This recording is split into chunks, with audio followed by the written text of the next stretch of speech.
hosts, Steve Dangle, Adam Wilde, and Jesse Blake. Let's go! All right, it's going to be a big show, but not a show of many topics. A show of few topics, but we're going miles deep because that's what we do. Sometimes you got to go miles wide, inch deep. We're going miles deep, inch wide on this one, okay? I don't understand, but continue. Okay, all right. Well, listen, there are two major things that we need to talk about before we talk about anything else in the entire world. Actually, three. We got to find out who wore the crown because that's number one, A+ important. Okay, you cannot.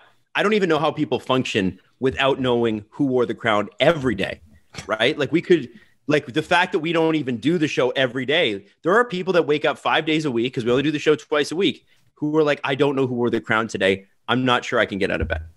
And to you, I say, Godspeed. But we will give you the best crown segment we possibly can each and every time.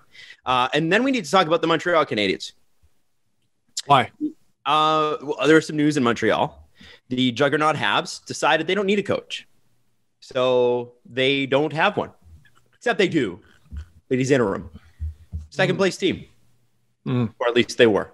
And number three, former Leafs coach Mike Babcock bears all. And by bears all, we mean we're not really sure what Mike's talking about. And his view and picture of reality is different than yours, shall we say. Should we say, is that fair, guys? He's like an ex that you have to see. Get out of here. I'm so tired of talking about him. And not today, though. I'm not tired of talking about him today. No. Because Steve, I held back on tweeting about it. You didn't say anything. I was a very good boy. I watched one snippet and I was like, okay, that's enough. That's enough. I'm going to watch it on the show with Adam and Jesse and we're going to freak out together. I can tell I'm going to hate it. Adam, do you have the most important thing of the day on that list? Most important thing of the day. I'm not sure. Do I? I think it's important to put it right at the front of the podcast that we're dropping something today. Oh, and it's widely available right now. You know what? Right. Put it at the front. Do you have the screen ready to share? No. Why? Because I haven't prepared that. What's wrong with you? Can you do it now? I didn't know that was something you wanted. We talked about this, and I wrote it in the group chat. How dare you, sir? Not today.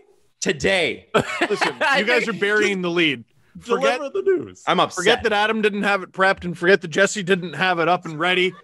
I didn't spoil it. That's a good point. Woo! Today, we would like to announce officially sdpn.ca.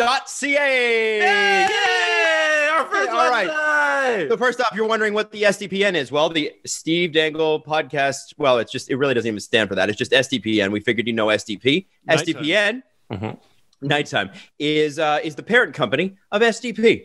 So SDPN that's what it is. Specifically, they own us. You know how we have a podcast? We decided to super complicate it and make a business and stuff. Yeah. So it's called SDPN. And now we have a website with a podcast of one.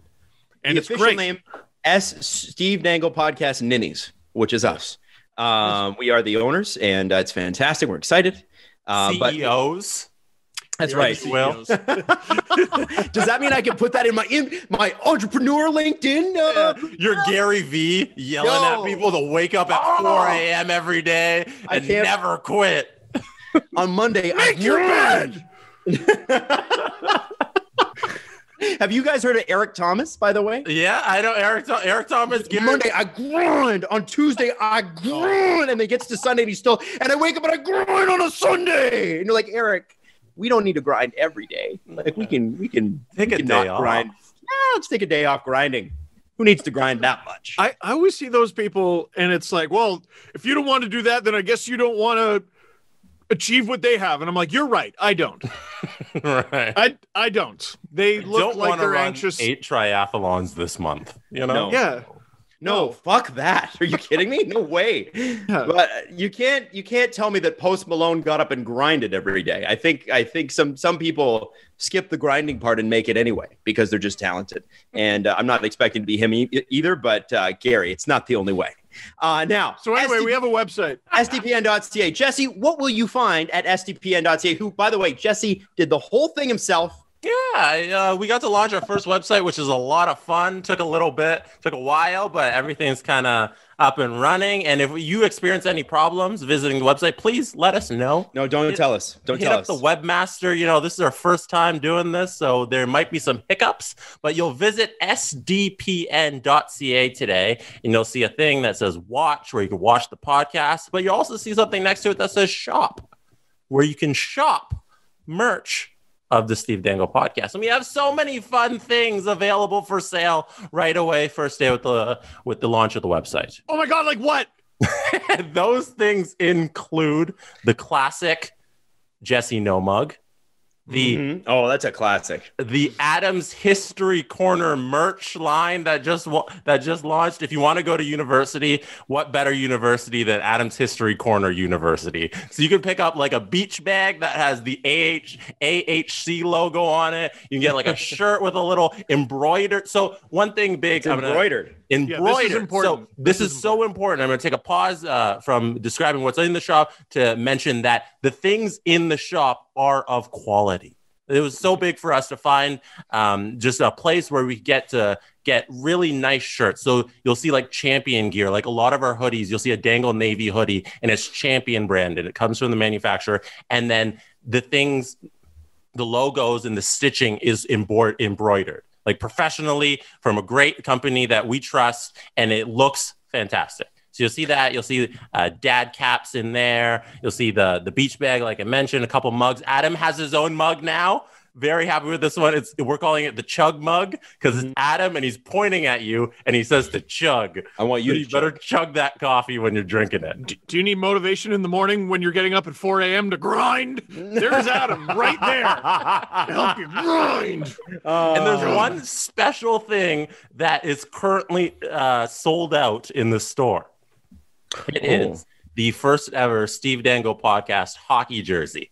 Oh. It's not quite for sale yet. Yeah. We're going to have a launch date in the future, but that's coming very soon. There'll be a portal. It's not available today, but there'll be a portal. You can sign up for a newsletter and email alerts from the website. That'll be coming in the next like 2-ish weeks, where you'll sign up, you enter your email. And if you're interested in the jersey, just enter your email. And then when that launches on launch day, you'll be one of the first people contacted. And that'll be a limited edition run of about 50 jerseys. They'll all be first edition, and you'll get first edition jersey label on that as well. We're excited about that. Stitched in, which is cool. Yeah, that's coming in the next few weeks, so watch out for that one.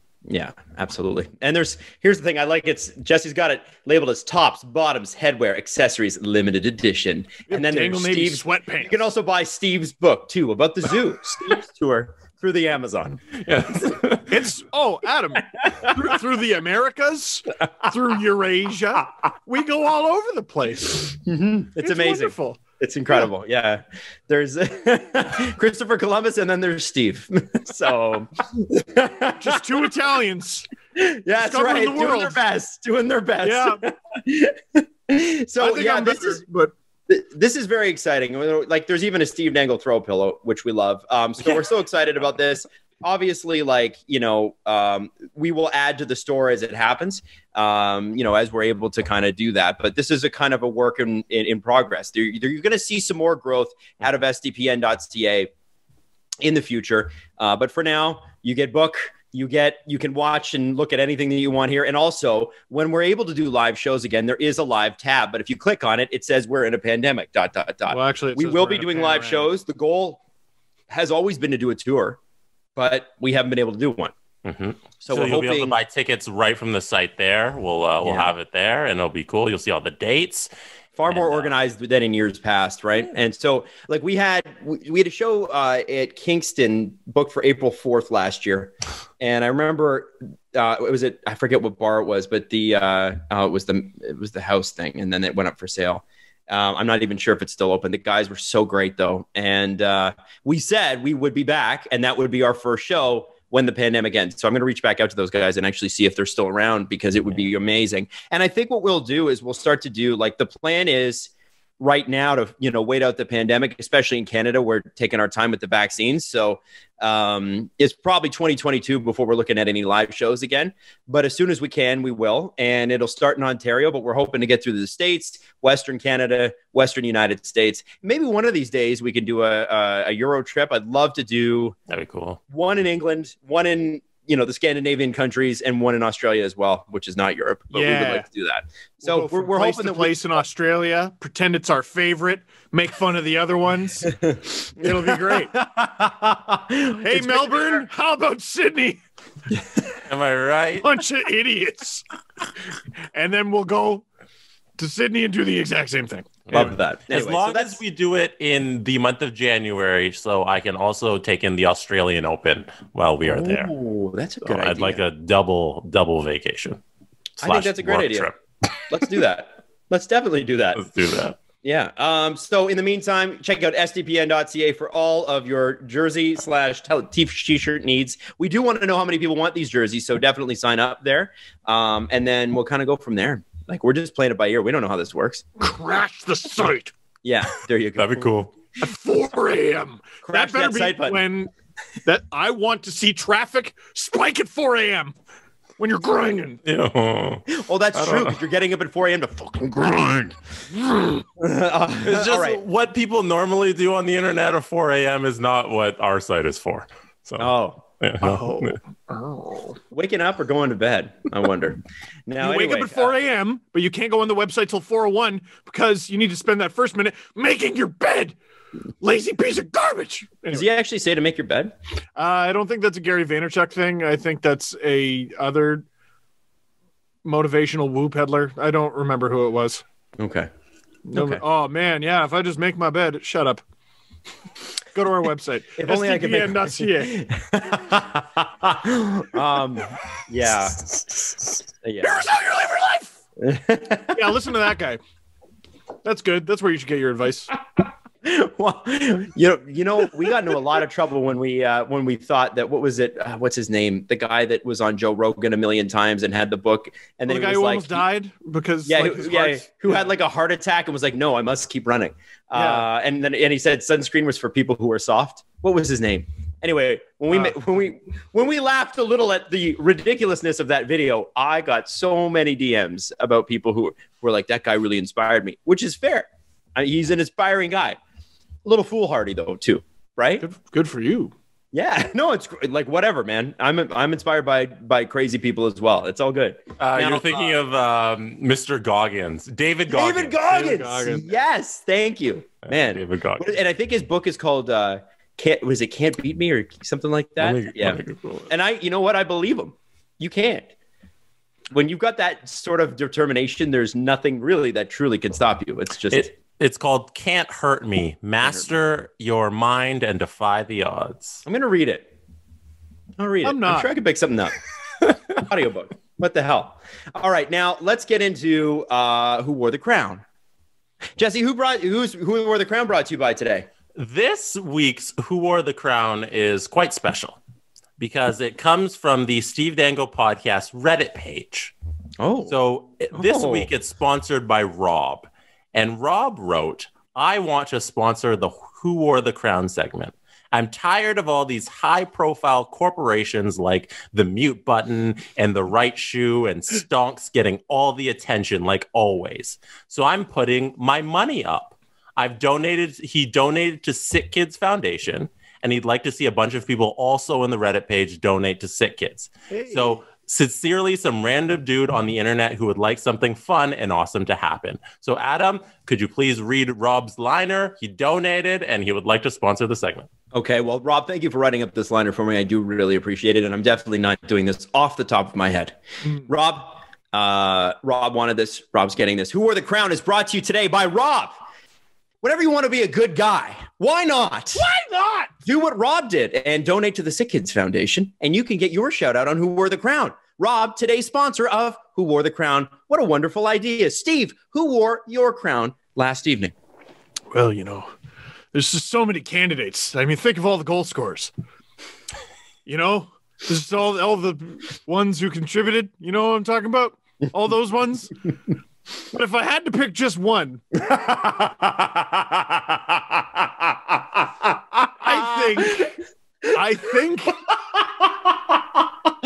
I think I would go with William Nylander. Get out of town. How is that? Wow. I think, well, Adam, get out of town. Brave choice.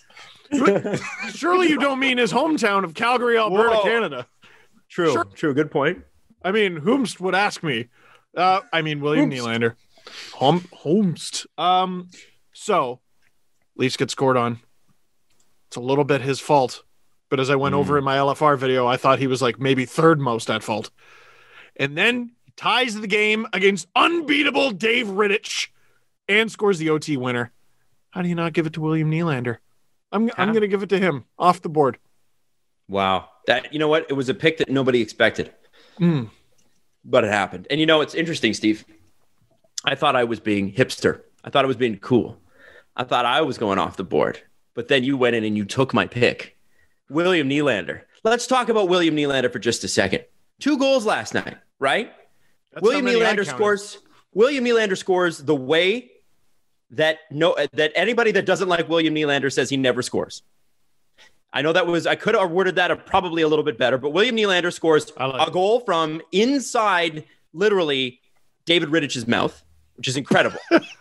Like, he is on his knees. He's taken several slaps at that puck. He's right in the what areas? That's right, the dirty areas that pretty little Swede never goes to, right? And then, how does he score the overtime winner? Well, he drives the net, which is something he never does. No, he always sticks to the outside. That William Nylander, the outside player who scored 30-plus goals last year within 4 or 5 feet of the net. It's an insane stat. And by the way, he led the league in that category. So, William Nylander, you get my crown because you scored both times the way that everybody says you never score, but you always do. You needed the monkey off your back. It happened. Willie's rolling again. Not producer Jesse, for God's sakes, I got to stop calling you that. Jesse Blake. Can I back up from the mic one moment and just give a loud woo for Willie? Woo! He's back, baby! William Nylander. All right. Let's go. So, Jesse, backing up from the mic like a rookie. First things first, we need to give his full name. William Andrew Michael Jr. Nylander Altelius actually is his real name. It must be spoken on the day that William Nylander is the only goal scorer for the Toronto Maple Leafs, and he scores the OT winner, and he scores that beautiful goal from his knees in front of the net. Full name must be said. That is his name that's on his draft card. Unbelievable. Name of a king. Crown him. Crown his ass. Second point. If you want to crown Nylander, then crown him. William Nylander, if you are a fan of any other team that is not the Toronto Maple Leafs, he is the leading scorer on your hockey team. He would lead 42% of the teams in the NHL in scoring if he was on the team. Oh my God. That's 13 different teams he would be the leading scorer on. Don't tell me William Nylander isn't a great hockey player. He showed up in the last 2 games. He's got benched and he learned his lesson. Everybody keeps saying he's the first guy in practice, last guy to leave. His teammates love him. What more could you want? That's what you need. A guy who shows up in key moments, OT, and a guy whose teammates love him. William Nylander gets our crown back. Even Steve Simmons was impressed. I mean, not some without assembly required with the article today. Certainly. Was there an article today about it? Well, I haven't read it yet. I probably wouldn't have read it anyway, but no, exactly. I also haven't read it yet. I do have a personal question for Jesse, but it's going to start with, I got to bring Steve on side with something here. Steve, have you ever said something that when it came out of your mouth and you saw Jesse's face's reaction to it, you were like, probably I'm a little off base here? All the time. Whenever I'm not sure about something, I'm like, what does Jesse think? Right. You're a bit of a voice of reason. You know what I mean? For sure. Also, whenever he smiles, I'm like, good stuff. Made him laugh. Our big thing at Virgin Radio is if we've made Jesse laugh, we think we've been funny. Like in the morning, and he is the voice of reason in the studio because typical performers, we're a little up and down from time to time. Where's this going? He sits on the throne like a Roman emperor and has his thumb like this. Yes. And we say something and we're just waiting to see where it goes. That's right.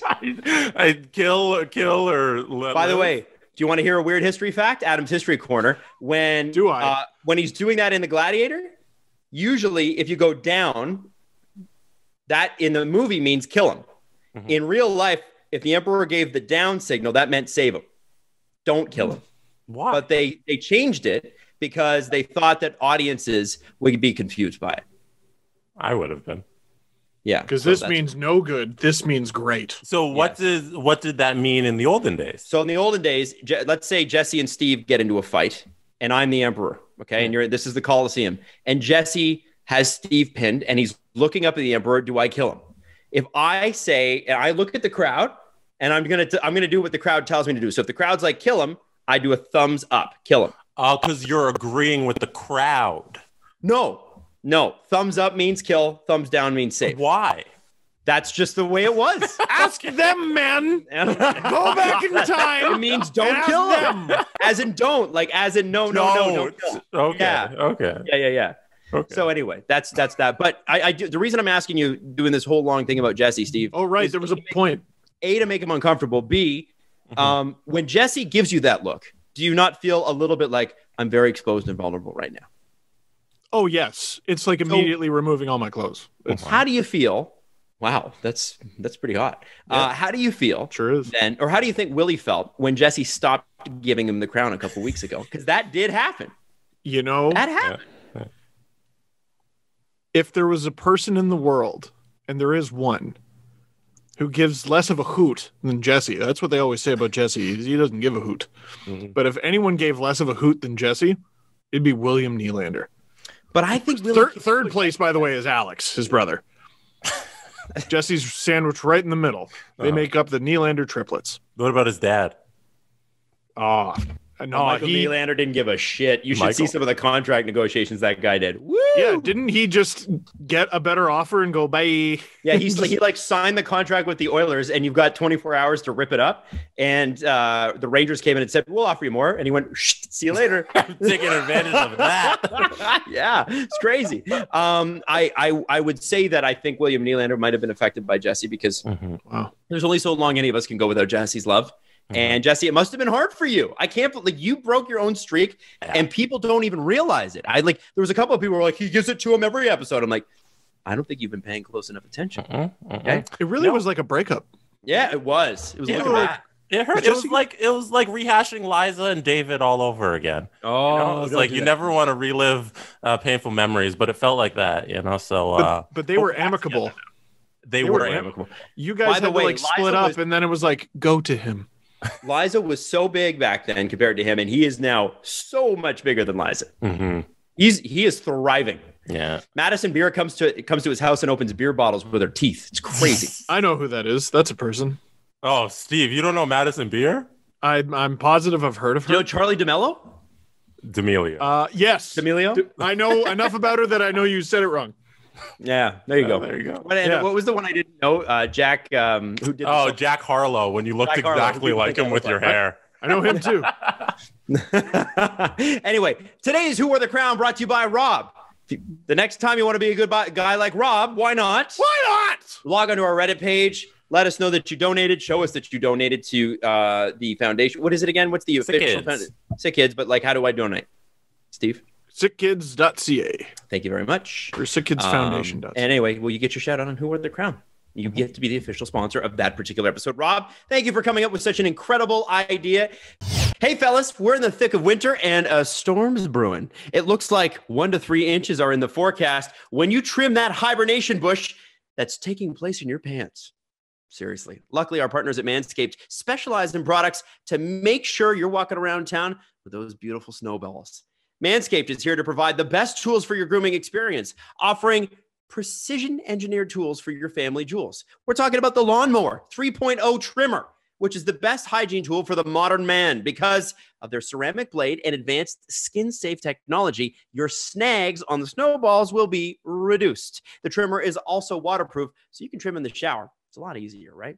Manscaped Performance Package is the best buy of 2021. The package comes with a new and improved Lawnmower 3.0, Weed Whacker, ear and nose trimmer, performance boxer briefs, which I have and I'm wearing, and they're comfortable, and a travel bag to put it all in. You don't have to put your underwear in, though. That's okay. 20% off, free shipping at manscaped.com. All you have to do is use the code DANGLE, DANGLE. That's 20% off with free shipping at manscaped.com. Use the code DANGLE. Thanks, Manscaped, for making our winter wieners look so good. Gentlemen, I got a question.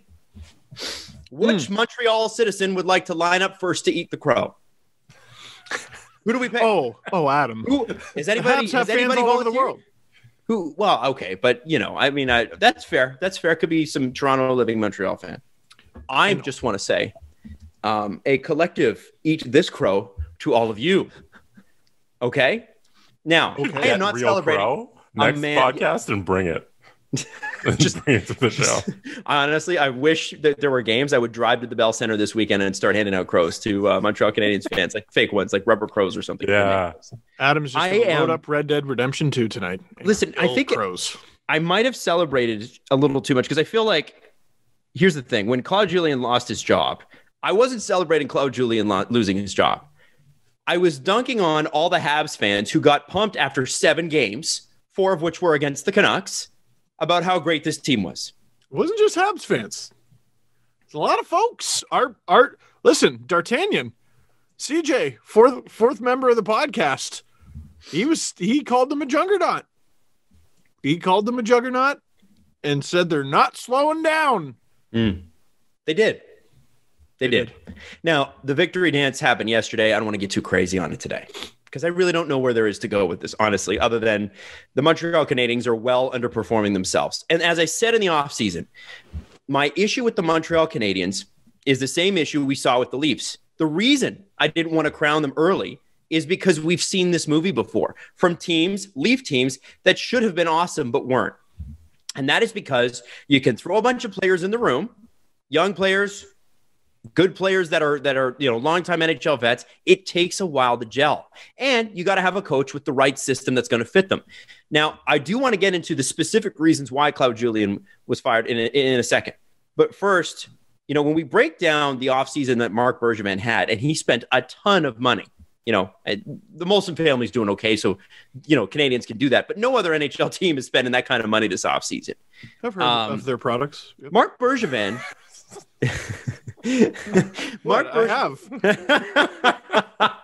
I'm niche. Very funny. Marc Bergevin deserves credit for, and I saw Leaf fans like dancing on what he did this offseason. I have to tell you, I think he had a very good offseason. Do I think the Josh Anderson contract's great beyond year 4? No, because I've seen it before with David Clarkson, which didn't even last 1 year. Yeah. Do I think that Tyler Toffoli is going to shoot 20% for the rest of the year? No, I don't think Tyler Toffoli is going to. But they got him at a discount and for 4 years in a place that, frankly, has trouble signing unrestricted free agents because of the high tax rate. And look at that. Tyler Toffoli signed. That's really good. Nick Suzuki's a good player. Jesperi Kotkaniemi's a good player. And by good player, I mean they're on their way up. Nick Suzuki's going to be a star, but he's not a star yet. And what I was saying in the offseason, but as I cautioned everybody, and that's all I did, just be careful when you don't have game-breaking talent fully developed yet. Because we saw that. Leaf fans have seen this movie. That's know. The term. That's the term. That's game-breaking. There is not a person on that roster who is currently a game-breaker, except for Carey Price. But Carey Price doesn't score goals. No. And so the issue becomes, if you're going to score by committee, which the Habs have tried to do for years and years and years, you are going to dry up. Hell, the Leafs have game-breaking scoring talent, and they dry up. It's something that happens. But it seems as though there's a lot more issue here. I mean, we're 30% or 33% or whatever into the season, so a third of the way in. Marc Bergevin says we need to make a change. Why Claude Julian? Because he'd done everything else for Claude Julian, and they were still struggling. So, Steve, what do you think it was about Claude's philosophy, about his effect on the players? What was it that was really holding the Canadiens back that would push Mark Bergevin to make a move like this? I don't know if it was hold them back. I think just sometimes coaches get maxed out. It's like what I was talking about with John Tortorella. And the Blue Jackets are still fine, but like he has a shelf life. Players get tired of him. And Claude Julian, he might be the stale voice in the room here. It obviously wasn't working out. And this is heartless, but I wonder if it's part of the equation. The Montreal Canadiens were not good last year. They were terrible. They were 24th. But they managed to squeak into this unprecedented playoff bubble situation. And Claude Julian, of no fault of his own, has to leave the bubble and go to hospital. And he does not return to the bubble. That's obviously not his fault. And he shouldn't be punished for that. But when the Habs had their success there, the Habs got to peek behind the veil. They got to have a little gander at something they were probably already at least considering in the back of their mind. Because if that season ends and they just play 82 games and finish 24th and they don't get any of that glory there in the bubble, then they're just a crap team. That's it. That's the end of the story, right? But they saw how good they could be. And then they start the season. You know, we talk about the beginning of the season. It's not necessarily an accurate representation of what your team is because coaches don't have a chance to really put a saddle on the Mustang. You know what I mean? Yep. Everyone's just running wild. It's a lot of high skill stuff. And the Habs had a really good start. And then as the season progresses, goal scoring gradually goes down because everyone sort of figures out their defense. And one of the teams that suffered the most is Montreal. I think they were just done. They were just done with Claude Julian. I loved that point. You brought that up in our little group chat last night. And it's like the Habs did their best when he wasn't the coach. And remember they had that 5-0 game the day that he went to hospital? Big emotional game. I feel like that was against Pittsburgh, but it might have been Philly. But all the same, it was an impressive way to play. And I think that's what really last fall put the Canadiens on the map in terms of people's like, oh, there might actually be something bubbling here. And, you know, you're right to think that at that point, because that was pretty impressive. It was amazing. The fact that they beat Sidney Crosby and played really hard against Philly, they're just sort of outmatched. And I've wondered this because I've never had coaches really.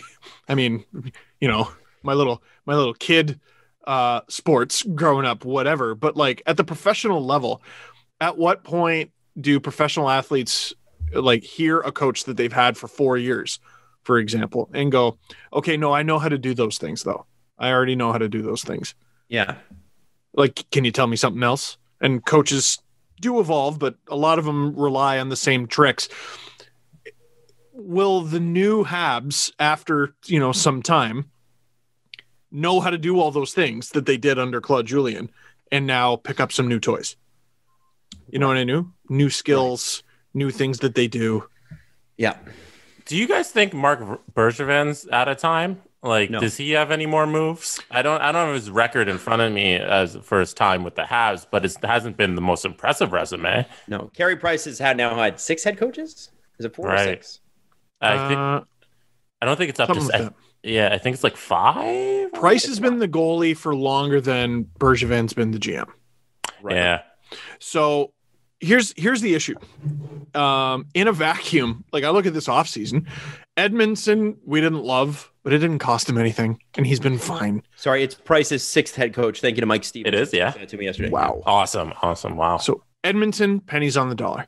Jake Allen, pennies on the dollar, and they found a way to extend him for less than he was making, if I'm not mistaken. Yes. Then there's Toffoli. You know, everyone, they can't attract free agent talent, and they do there. They make a real nifty trade with Josh Anderson. That contract's probably going to suck. Doesn't suck yet. He's had an abundance of draft picks, and he's drafted really well. And the Pacioretty deal, you know, controversial, nails it. He nailed it. He didn't. The Thomas Tatar deal, like where he got Tatar.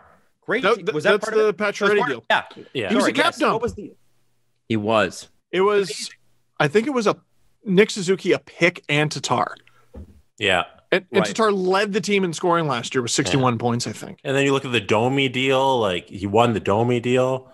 Both of them. Right? Both Domi deals. Yeah. Yeah. To get him and to trade him away. You know what I mean? But then they get on the ice and they're that. Right. You know what I mean? Like the amount of stuff that he wins.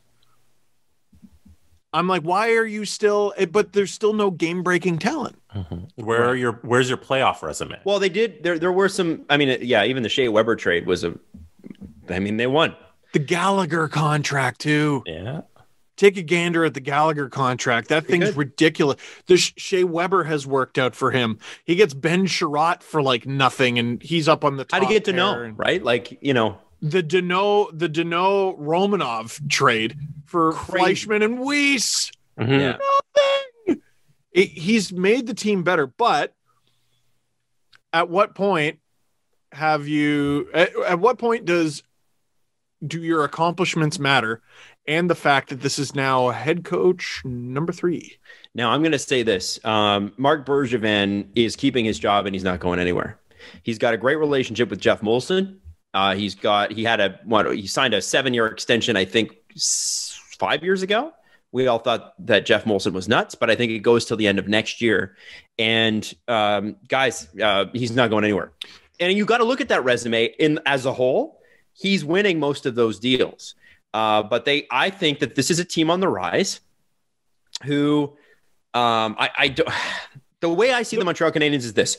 You need a head coach that's going to play the system that Montreal needs to play to win, right? They're going to have to be heavy on the offense, cycle, very fast. And they got to be a little bit more, how do I say this? A little more crisp on the passes and stuff. Do you know what I mean? Like, I know that seems like a basic thing, but I want to see more zip in the puck movement because they have the skill to do it.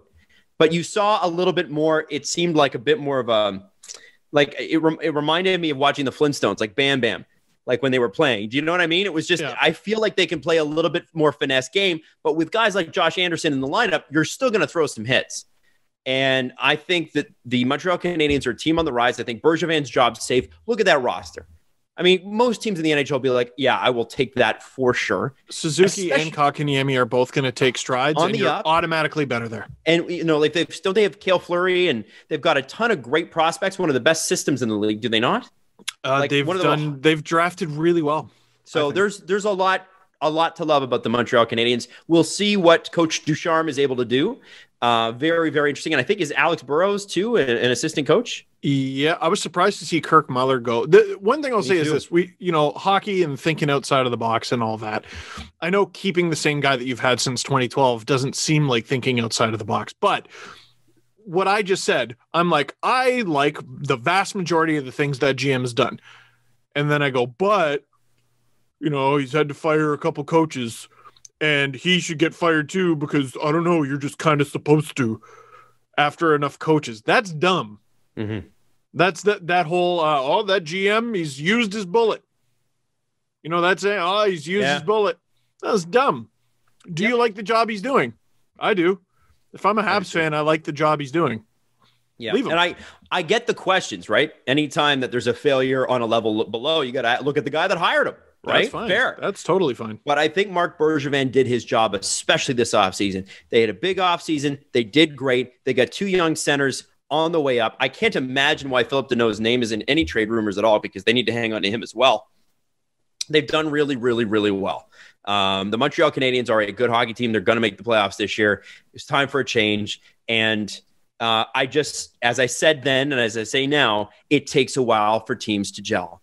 It really, really does. You're going to see a lot of failures first. And that doesn't mean that the Montreal Canadiens don't outperform the Leafs in the playoffs because God knows the Leafs are super good at underperforming in the playoffs. I get it. But what I'm saying right now is I don't think they're going to win the regular season division. I think that's pretty clear. And I meant it at the beginning of the season and I mean it now. They need more time and they'll get it. And they're going to be very, very strong for a lot of years to come. Fair? Can you also give the people what they want to hear? What do they want to hear? Just a big emphatic, I was right. Oh, I was right. Heel Adam. Eat this crow. There you go. Thank you. I like it. Also, watching the Leaf game last night, it was a little bit. It's a little bit funny, and I tweeted this. And we'll do a little bit on the Leaf game before we get to Babcock. I'm not sure how to feel about this particular situation. I hope you guys can help me out with this, okay? So the first 19 games, I'm like, wow, Leafs look really good. Barabanov does not. The last two nights, Barabanov's looked amazing. Like, who is this guy? And the Leafs have looked not good. So is it that Barabanov's better recently, got some confidence, or is it the Leafs around him haven't looked as good? Oh, he is absolutely playing for his NHL life. And he's earning it. What a player. There's a player there. Yeah, and he has until, like, frankly, I'm surprised they left him in and took Patan out, because based on the way they've played this season, I don't know that he earns that. I think that's just Keefe sort of throwing him a bone there.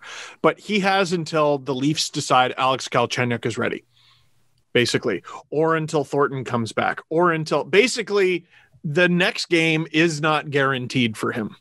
Travis Boyd can be fairly confident he's getting in next game. Yes. You know? Barabanov, your next NHL game, and that includes last night, could be your last. Like, always could be. And could be a waive for a mutual contract termination. Could be a waive to see if you'll go to another team. Could be a trade. He's fighting for his NHL life. And I'm starting to feel like I finally know him. Like I was saying, like, he's one of the only players in a Leaf that's worn a Leaf uniform this year where I go, I don't even know you. And it's not a criticism necessarily. I mean, you do want to make a name for yourself, but he played so little, I didn't even know who he was. Now I know him as a relentless puck pursuer. He's feisty. He does have some skills. He's had at least 2 or 3 really, really glorious scoring chances this year that he just wasn't quite able to finish. I mean, him and every other Leaf not named William Nylander against Dave Rittich. But in terms of the Leafs not looking very good, Adam, I disagree. So okay, I think they played. So hold on. So let me qualify that. Sure. The first game against the Flames in this 2-game set was not good. It wasn't the best. Fair. I agree with you there. Yep. And I just said the last week. And then last night, I'm talking about before the third period where they really took off. And they did. Yeah. But it was shots were kind of, especially in the first period, didn't the Flames have them on the ropes a little bit in the shot department and the scoring chance department? It wasn't great. There might have been for a little while, but I went through the video today. The Leafs outshot them in every period last night, including 12-3 in the third, which was the only one the Flames scored in somehow. It's absolutely ridiculous. Even though I think we're confusing the Leafs not being good and their power play not being good. They went 0 for 11 for the first time in a very long time. I don't even know, dating back to last season. When they had the timer on and it was just like Leafs power play hasn't scored in this amount of time, you just see it clicking and it's at like 20 minutes or something like that. Sportsnet just has the ticker going. It was brutal to watch. That's one of the best power plays in the league. It was number one for the whole beginning of the season until this little streak. It can't be now. No, not now. Up until like this run, but yeah. They had a goofy power play though to start the year. They did. The percentage was insane. But 5-on-5 through 2 games, they drew 11 calls on the Flames. So to me, that's a team that's doing good things at 5-on-5. Even the loaded up line in the first game that a lot of us didn't like, each player drew a penalty at 5-on-5. That means they're doing good things. They've got the puck. They've got the damn puck. They just, I don't know what spell the Flames penalty kill had on the Leafs or Dave Rittich had. God, what a weird combination. Dave Rittich and Alexander Georgiev, the Leafs just die at the feet of 1A goalies. Yeah. It was interesting too to hear, I forget who it was. Was it Anson Carter in the intermission, who's awesome, by the way. Holy crap. Where's he been? NHL Network. Was he talking about, I don't subscribe to that. That's probably why I didn't know that. What was it? He was talking about that Rittich worked with a guy who helped him work on his focus during the offseason. And I thought that was interesting because, when you are performing at a high level in anything, I'm talking about performing.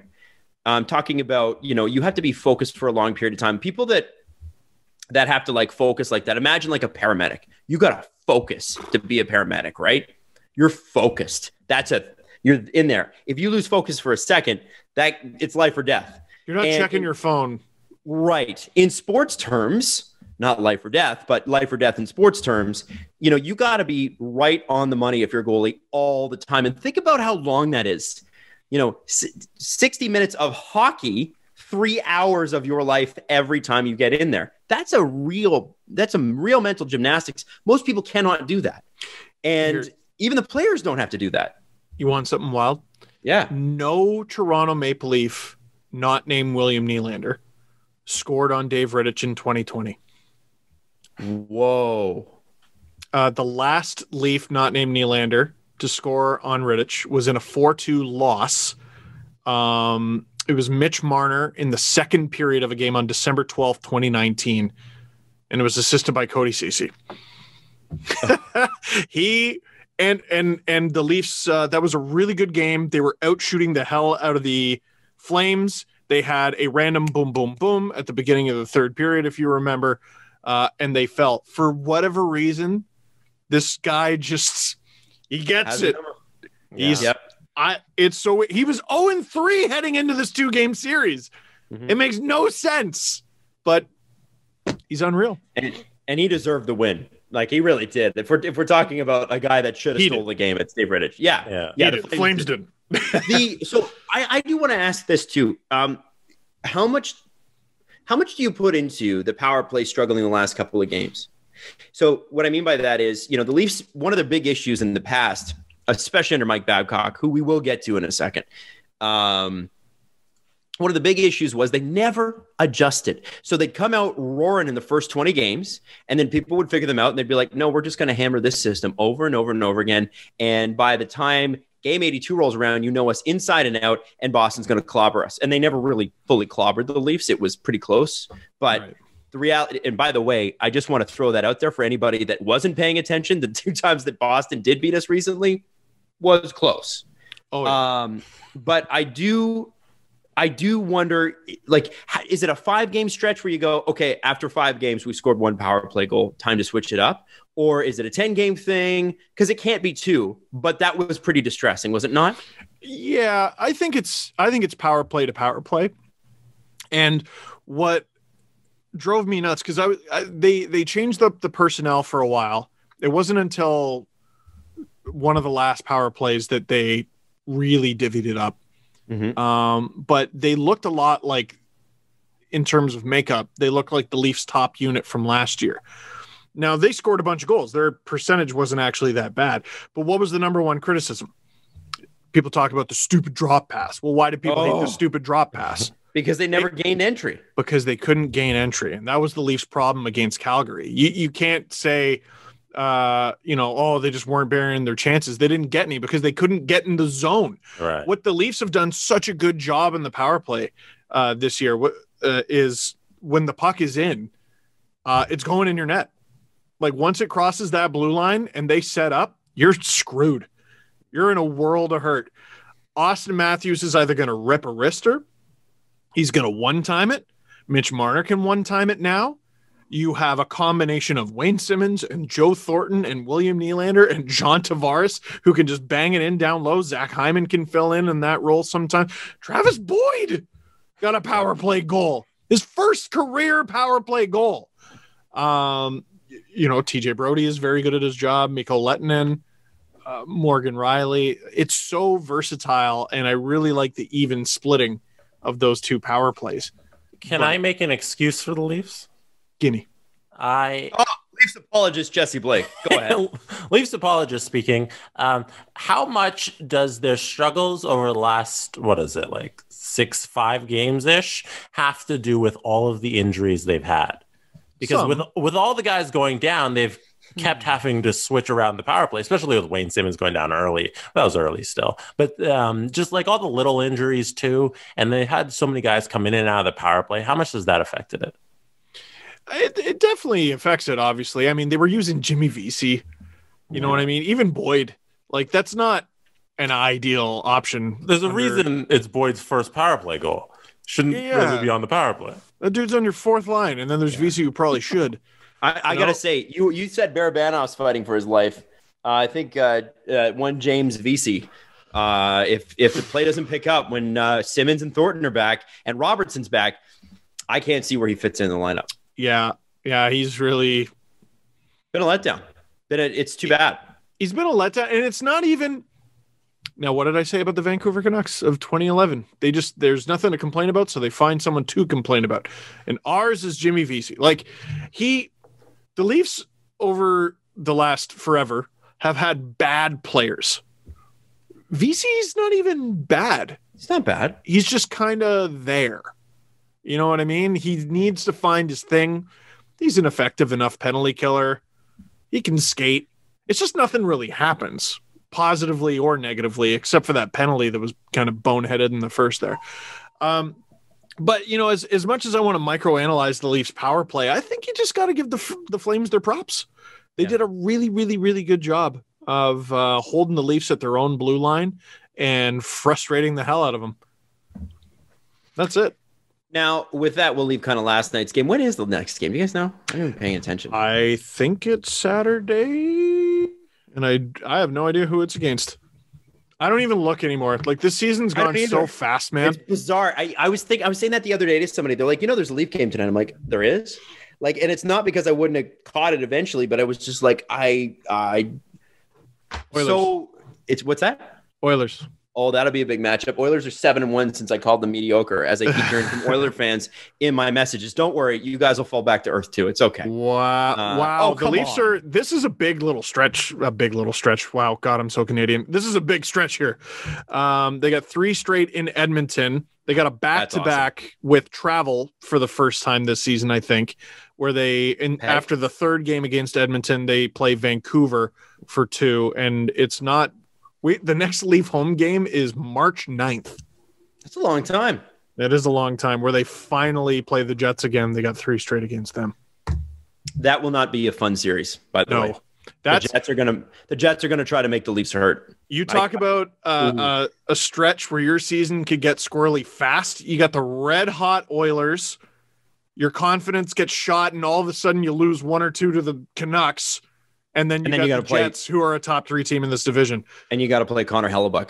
It's crazy. Yeah, hey, but we're going to find out what the Leafs are made of. Yep. Now, I ran this by Dom Lecision, and I think this is an important thing.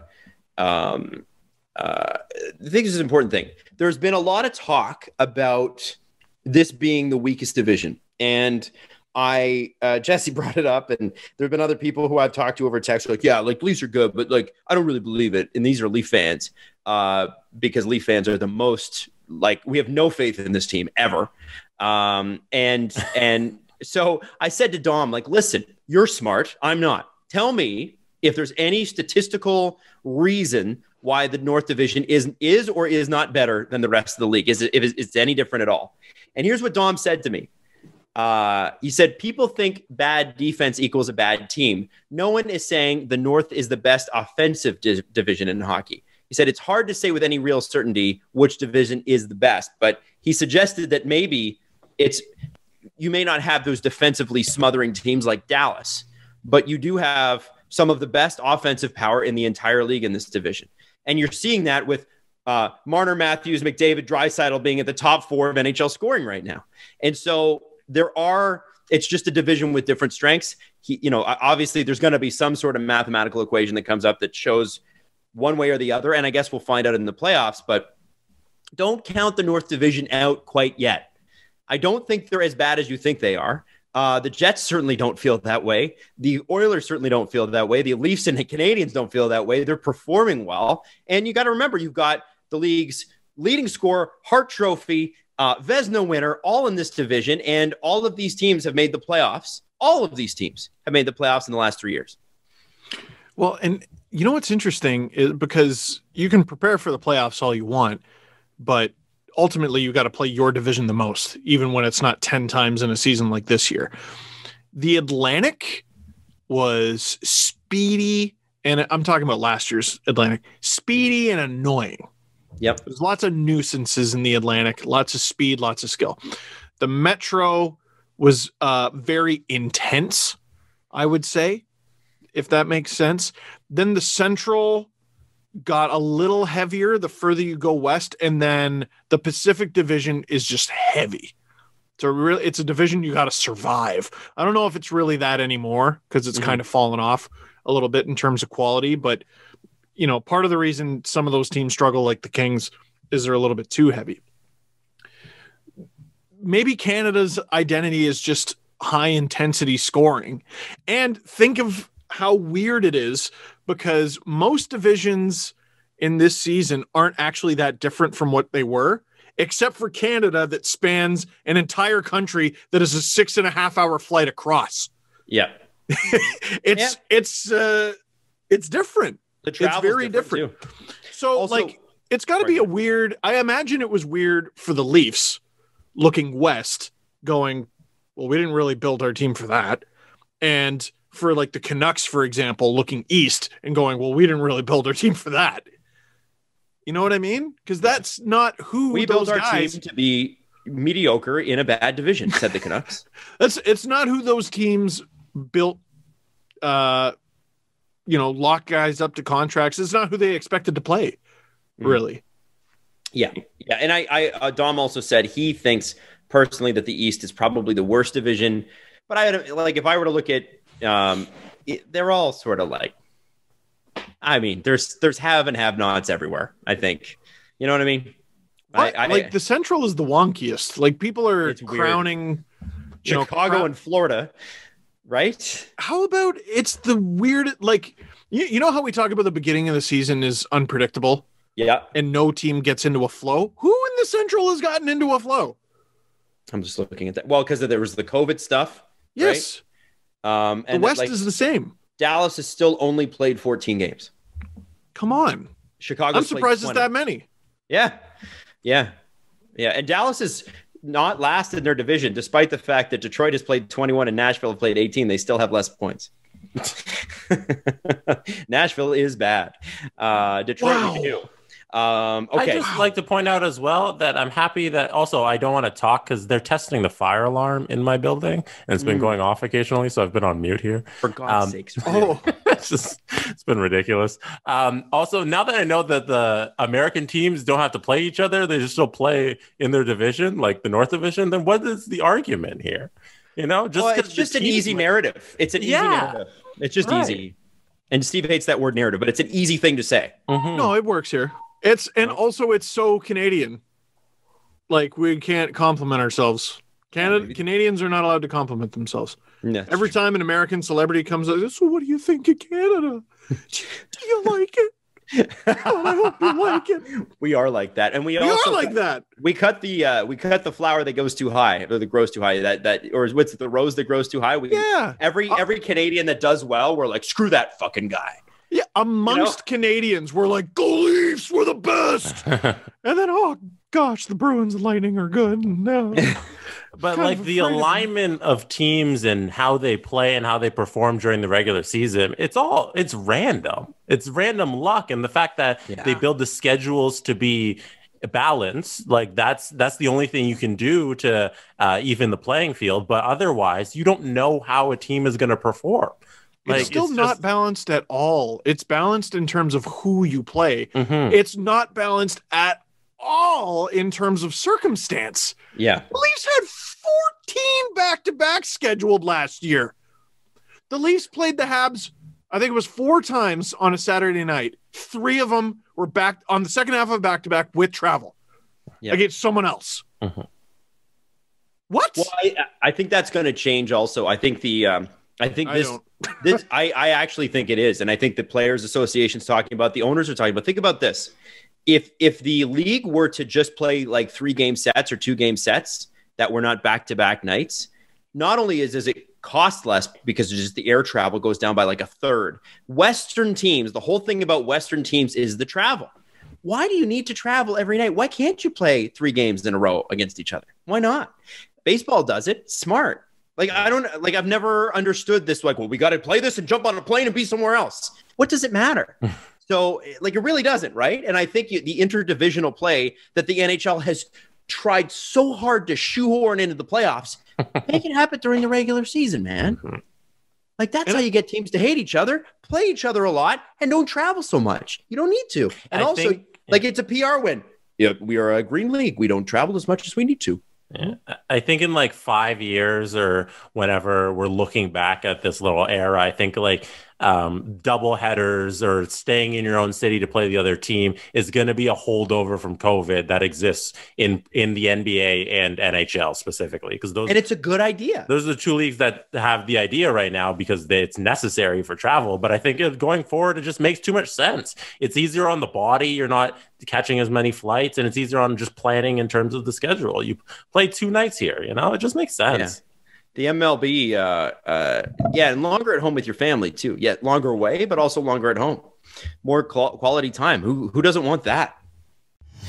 For a certain kind of sports fan, the most important part of a game isn't always who wins and loses. Whether you're sweating out a late field goal to hit an over or watching nervously as a 3-pointer in garbage time makes or breaks your 4-leg parlay, having skin in the game completely transforms the fan experience. And that's why The Athletic is excited to announce the launch of its exclusive U.S. partnership with BetMGM and its new sport betting hub. Sports betting coverage at The Athletic will deliver all the insights, analysis, and original reporting subscribers have come to expect, plus fully integrated live odds and special offers from BetMGM. So even though Super Bowl 55 is now behind us, there's still plenty of great action, whether you're talking NBA, NHL, college basketball, golf, and soon enough, the MLB. And I know this, I'm going to be looking at hockey. It's chaotic, it's fun, and I'm going to get into it. Right now, BetMGM is offering Steve Dangle Podcast listeners a risk-free first bet up to $600. Just sign up at betmgm.com and use the bonus code TheAthleticPod to take advantage of this special offer from the king of sportsbooks. This offer for new customers, that's a risk-free first bet up to $600 at betmgm.com with the bonus code TheAthleticPod. Visit betmgm.com for terms and conditions. Must be 21 years of age or older to wager. Colorado, Indiana, Iowa, Michigan, New Jersey, Nevada, Pennsylvania, Tennessee, Virginia, or West Virginia only. Excludes Michigan disassociated persons. Please gamble responsibly. Gambling problem? Call 1-800-522-4700 in Colorado, Nevada, and Virginia. 1-800-270-7117. For confidential help in Michigan, 1-800-GAMBLER in New Jersey, Pennsylvania, and West Virginia, and 1-800-BETS-OFF in Iowa. In Tennessee, call or text the red line at 800-899-9789. If you or someone you know has a gambling problem and wants help, call 1-800-9-WITH-IT in Indiana. Promotional offer not available in Nevada. Yeah. So anyway, let's get into Mike Babcock. Jesse, is the alarm off in your building? Are you okay? I think so. It hasn't gone off in like the last 2 minutes, so they might be done the test. I always love that when they come up with the last week, like, we're going to test the alarm. It's half an hour. It's going to be half an hour. Yeah. Get up. That's literally what happened. I don't know if anybody heard the guy go like that. Is there any reason why they can't get an intercom system in 2021 to work? Like, why does it always have to be? It's 2 a.m. Get up. Get the fuck up. Get out of bed. Get out. We're going to test the alarm now. Get the fuck up. Get up. You know what I mean? Like, it's just install a good intercom. What's the problem? It's not like speakers are hard to come by. I just haven't had this problem. I know, in Oshawa. I just, it's funny. No, I was just discussing that yesterday while getting my haircut. Sorry. Go Durham region. We're in the gray zone. No, we're not. We're not even in the gray zone. No, we're not even in the gray zone. We are in lockdown, my friend. We're in the lockdown zone. For anybody who doesn't know what we're talking about, we have a weird color-coded system here. Green does mean go, but red is not even the worst. There's like blue and gray and then lockdown. So we're in lockdown, and then we're just trying to get to gray so we can go out and buy something from a local shop. Anyway, Bonnie, a the mayor of local shop. Mississauga, Yeah, a said little that- mom and pop called Costco. So I'm hoping we get to the red zone because Bonnie, the mayor of Mississauga, is pleading for Peel to go to the red zone after lockdown. So the Cromster. yeah. All right. Bonnie Crombie is her name. Cromster Momster. I don't know what you're talking about. Okay, so let's get into Mike Babcock. So we had a request, and this is going to be a very different type of video that we go through. And we used to do this a lot, and then we lost the ability to do it with COVID, and now we found that we can do it again. We're going to go through the video of Chris Simpson, who we freaking love, by the way, who is the most positive person on the face of the earth, and Mike Babcock. Chris Simpson, by the way, incredible journalist, incredible reporter, beyond reproach. And I want to, for everybody that was criticizing Sportsnet yesterday for putting this feature on the air, it will be the most looked at thing on their website today. Way to go, company man, Adam. Just like with The Athletic, when Pierre LeBrun did his first initial interview with Mike Babcock, your job as the journalist is not to take a side or to put this person on trial. It is to let them present their opinion. Now, I've had after LeBrun and Chris Simpson, and he was randomly on the Rod Peterson show as well. I think I'm done with Mike. Yeah, he was. Good for Rod. I'm kind of done with Mike Babcock's opinion at this point about Mike Babcock.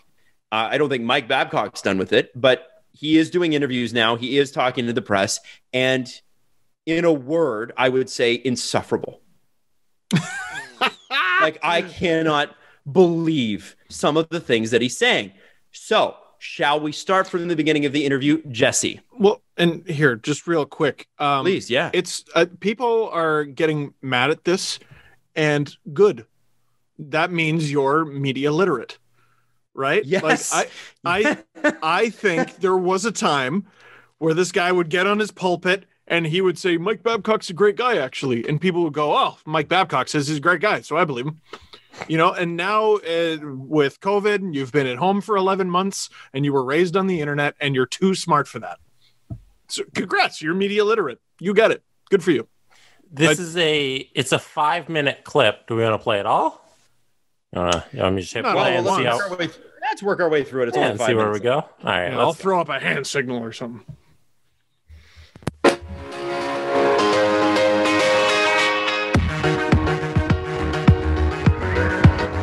I like this. This is a really good interlude, whatever Ready? it's called. We are good to go. When the Leafs let you go, November 2019, was it shocking to you or did you see it coming?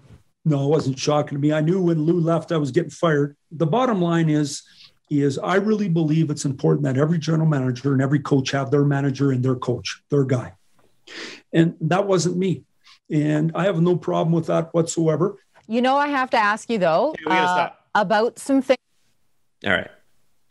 First things first, guys.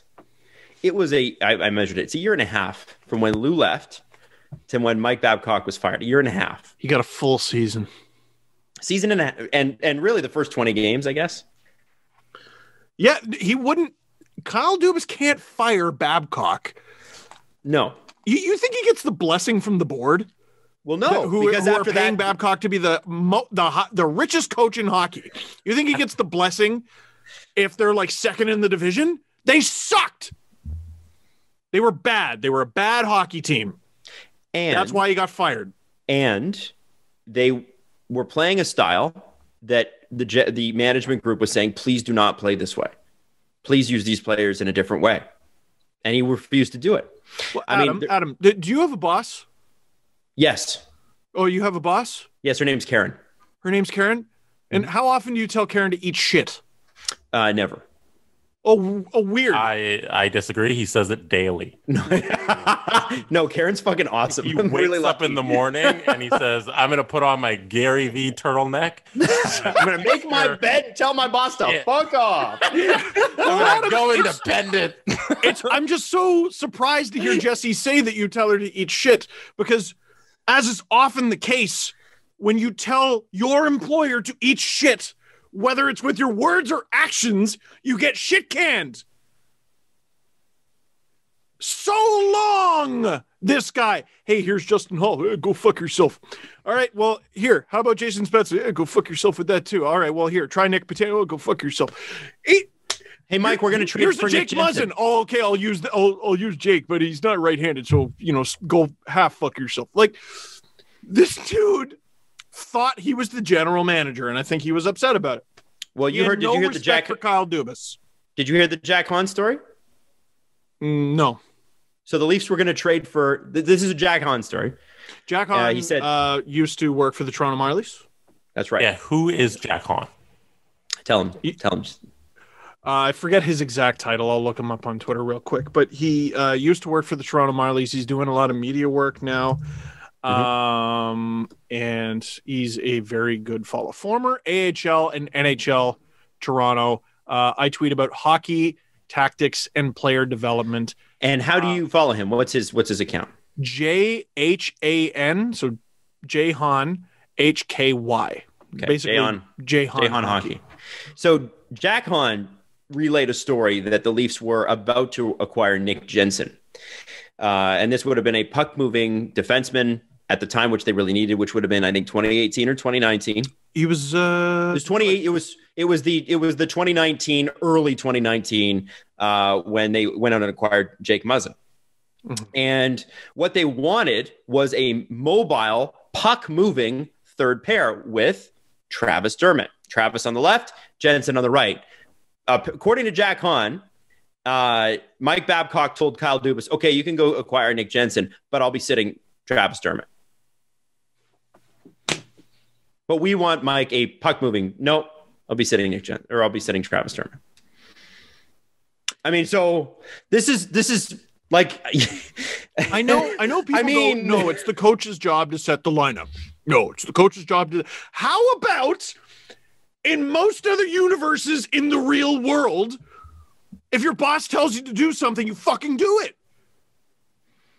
Unless you're breaking the law. I've been watching a lot of Suits. But, like, oh, okay, yeah, I'll get this guy, but I'm going to sit Dermott. Well, no, I'm acquiring this player to play with Travis Dermott. No. How do you not want to fire that guy? And also, who else would you... I was trying to figure out what the Leafs defense at the time looked like. Who was on the team? When was this? This was Gardner, Muzzin, Riley. Gardner had like just a terrible back injury at that point. Yeah, I remember that. I think was that Hainsey's last season? So he would have been playing up with Riley. Yeah. Who was it? Was it Polak and Dermott, or was that Polak's first year gone? Like, who was playing on the third line? I think it was Polak. Ozhiganov? Like, who else was there? Oh, Jesus. What could he have played? Was that the year where, like, Babcock kicking and screaming? Oh, you know what? Maybe it wasn't Polak and it was Ozhiganov. What year do you guys want the lineup from? 18-19. I'm looking at it right now. Was that the year kicking and screaming? He had the Ozhiganov Hall. So he had Dermott, Gardner, Hainsey, Hall. So Hall did barely played. Marincin, Muzzin, Ozhiganov, Riley, Rosen, Zaitsev. So Zaitsev would have been playing. Zaitsev. And I think he was hurt too. Hey. But none of that matters. Here, I'm telling you, this is what you should do. No. So I knew I was getting fired. Like when I got myself fired. Do you see how he very subtly puts the onus on Dubas? Like, okay, Keefe is Dubas's guy. We all knew that. But like I said, he cannot fire Babcock if the team's doing well. What team in first place does that? No one. It's happened like a small handful of times, and every time it happens, we're like, what? And it's the Panthers, and we talk about it for several years. You know what I mean? Mm-hmm. Babcock undercut Dubas at every turn he could. And you know, when we had Sean Fitzgerald on, we talked about how he is unwavering, and you know, there is something. Has his own accent.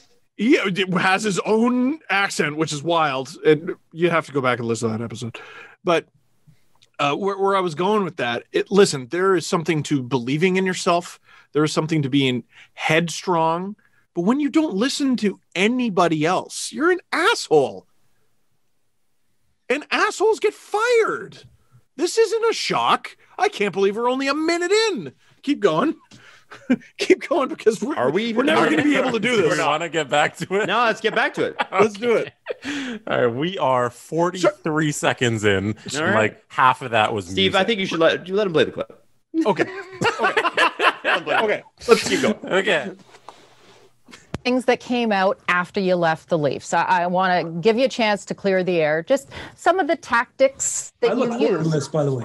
So we heard about the Mitch Marner incident. Can you explain what happened there? Yeah, that's not, what happened. I was in a tree stand and hunting on my farm in Ohio, and I get this thing, and I said, yeah, I apologize for that. But I didn't know the story wasn't right. Mitch was in a time that it wasn't going quite as good. He was in my office, and I said, rank yourself on that work ethic list. And he did. And there was nothing wrong with our conversation. And Mitch Marner played great for Mike Babcock. I can't complain one bit. It was unbelievable. So then what happened, though, is I brought in, and I think it was Bozy. And it was Bozak, but Mike. I left the Mitch Marner thing on the table. And then I referred to it. And as soon as I did it, I knew I had done the wrong thing. I walked out after talking to Bozy, and I said to Mitch, this is what I've done. I've screwed you. It was no intent on my part. You want me to deal with it in front of the team right now? And I shouldn't have asked him that. I should have just done it. Was it wrong? Yes. Was it my fault? 100%. Do I own that? Yeah. But if you think it's a tactic to haze a guy or something, that's the craziest thing ever. We try to make these players the best we could. Our intention is always good. Do we do things wrong sometimes? 100%. I have to ask you. You have to go a little. Okay. So here we go again. So she asked him about it directly. So the fact that he's talking about it is, she asked him a question. And people had it wrong. So I've heard that story enough times. We didn't have it. No, we didn't. We didn't have it wrong. The only thing, and it is an important distinction, is from what we heard the first time to now, is Babcock, according to Babcock, offered to rectify it. Right? I don't think he's a liar. I will say that. I think he's insufferable. I don't think he's a liar. So we offered to rectify it. But, can you undo that? The problem was that Marner was now under this pressure with the veterans of the team. Right? This was always the problem. The other thing this ignores, it ignores two very important things. You guys remember the epic show that we had with CJ after the Leafs lost to Boston in 2019? Yeah. Who wanted Babcock fired right then and there? Steve. Me. Why? Because he was a mean guy who made Mitch Marner write a list? No, none of us knew anything about that. It was because he was not the right coach for that team. Babcock wasn't fired because of the stupid list. He wasn't. He wasn't fired because of the stupid list.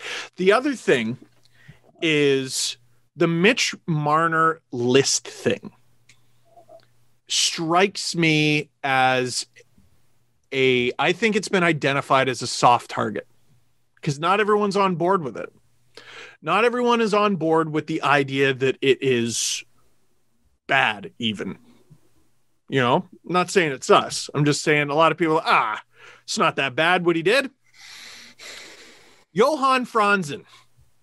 Go look up Chris Chelios talking about what that friggin' guy did to Johan Franzen. Better yet, look up what Johan Franzen said Mike Babcock did to Johan Franzen.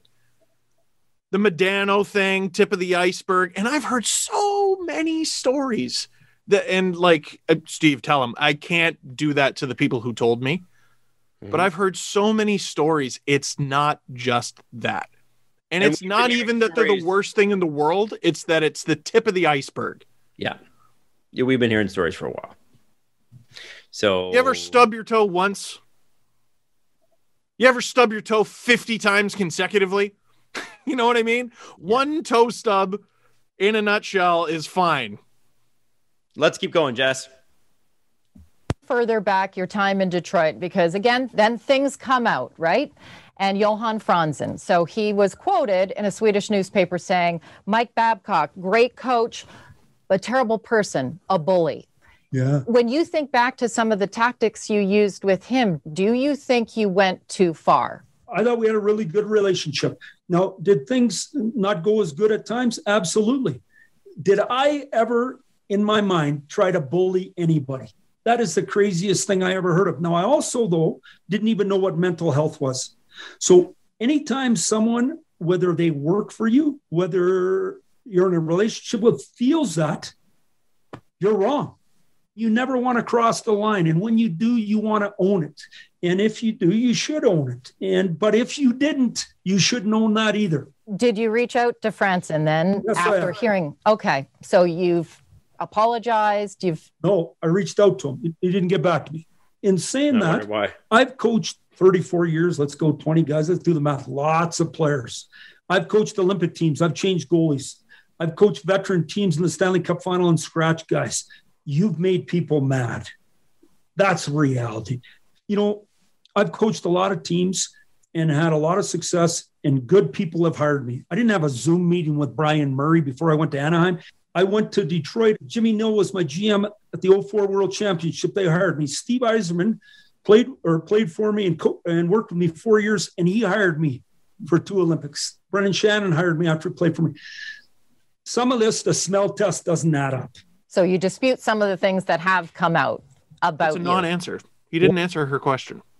Yes, but I also... Did you go too far? That was the question. You know how you guys get edit this stuff. I've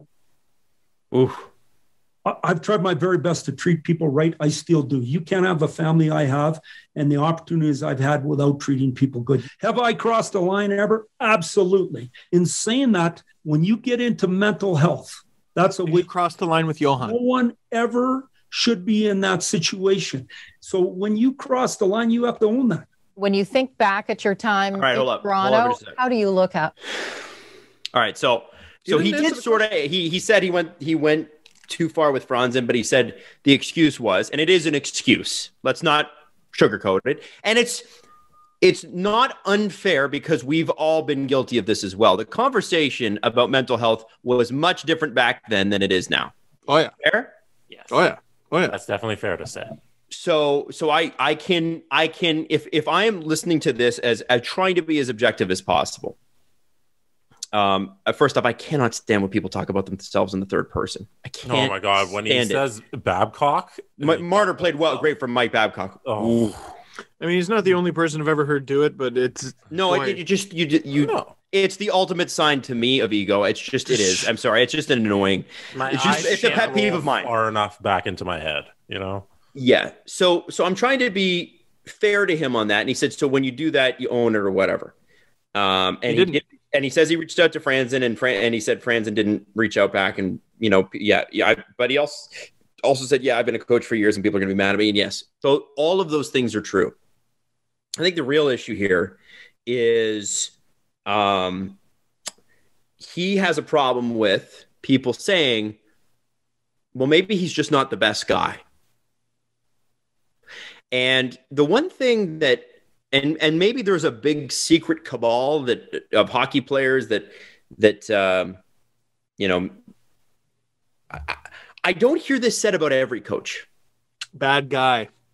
I don't hear this said about every coach. And here's the thing too, like, and I hate to put it in these terms, but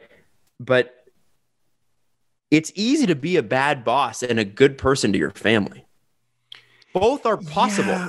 So it's so listen, and I think if you look at the way that Steve Yzerman and Brendan Shanahan would have been treated under Mike Babcock, you can understand why maybe, they were stars. They were the best players on that team in Detroit. They were amazing, amazing hockey players. Bab's pretty good to the stars, except for the fact that he, you know, limited Henrik Zetterberg's time and Austin Matthews' time and all that sort of thing. I think, and even Henrik Zetterberg didn't have great things to say about him when he left. He said, I think it was probably time. Do you remember that interview? Oh, yeah. And like, you know, people have, you know, I didn't like Ken Hitchcock, or I didn't like, you know, Mike Keenan. They never said this. Yeah. You know what I mean? And also Shanahan's time in Detroit ended after the 2005-2006 season. So all this Franzen stuff, he would have no idea. Right. He did play for him for quite a long time, but he wouldn't have known about any of that. So anyway, I just feel like that is the equation with family versus how you are at work. I've had horrendous bosses. I've had great bosses. One thing that's ubiquitous is that normally they're good to their families, or at least in their own way, good to their families. I'm not saying that Mike is a bad father. No one suggested that.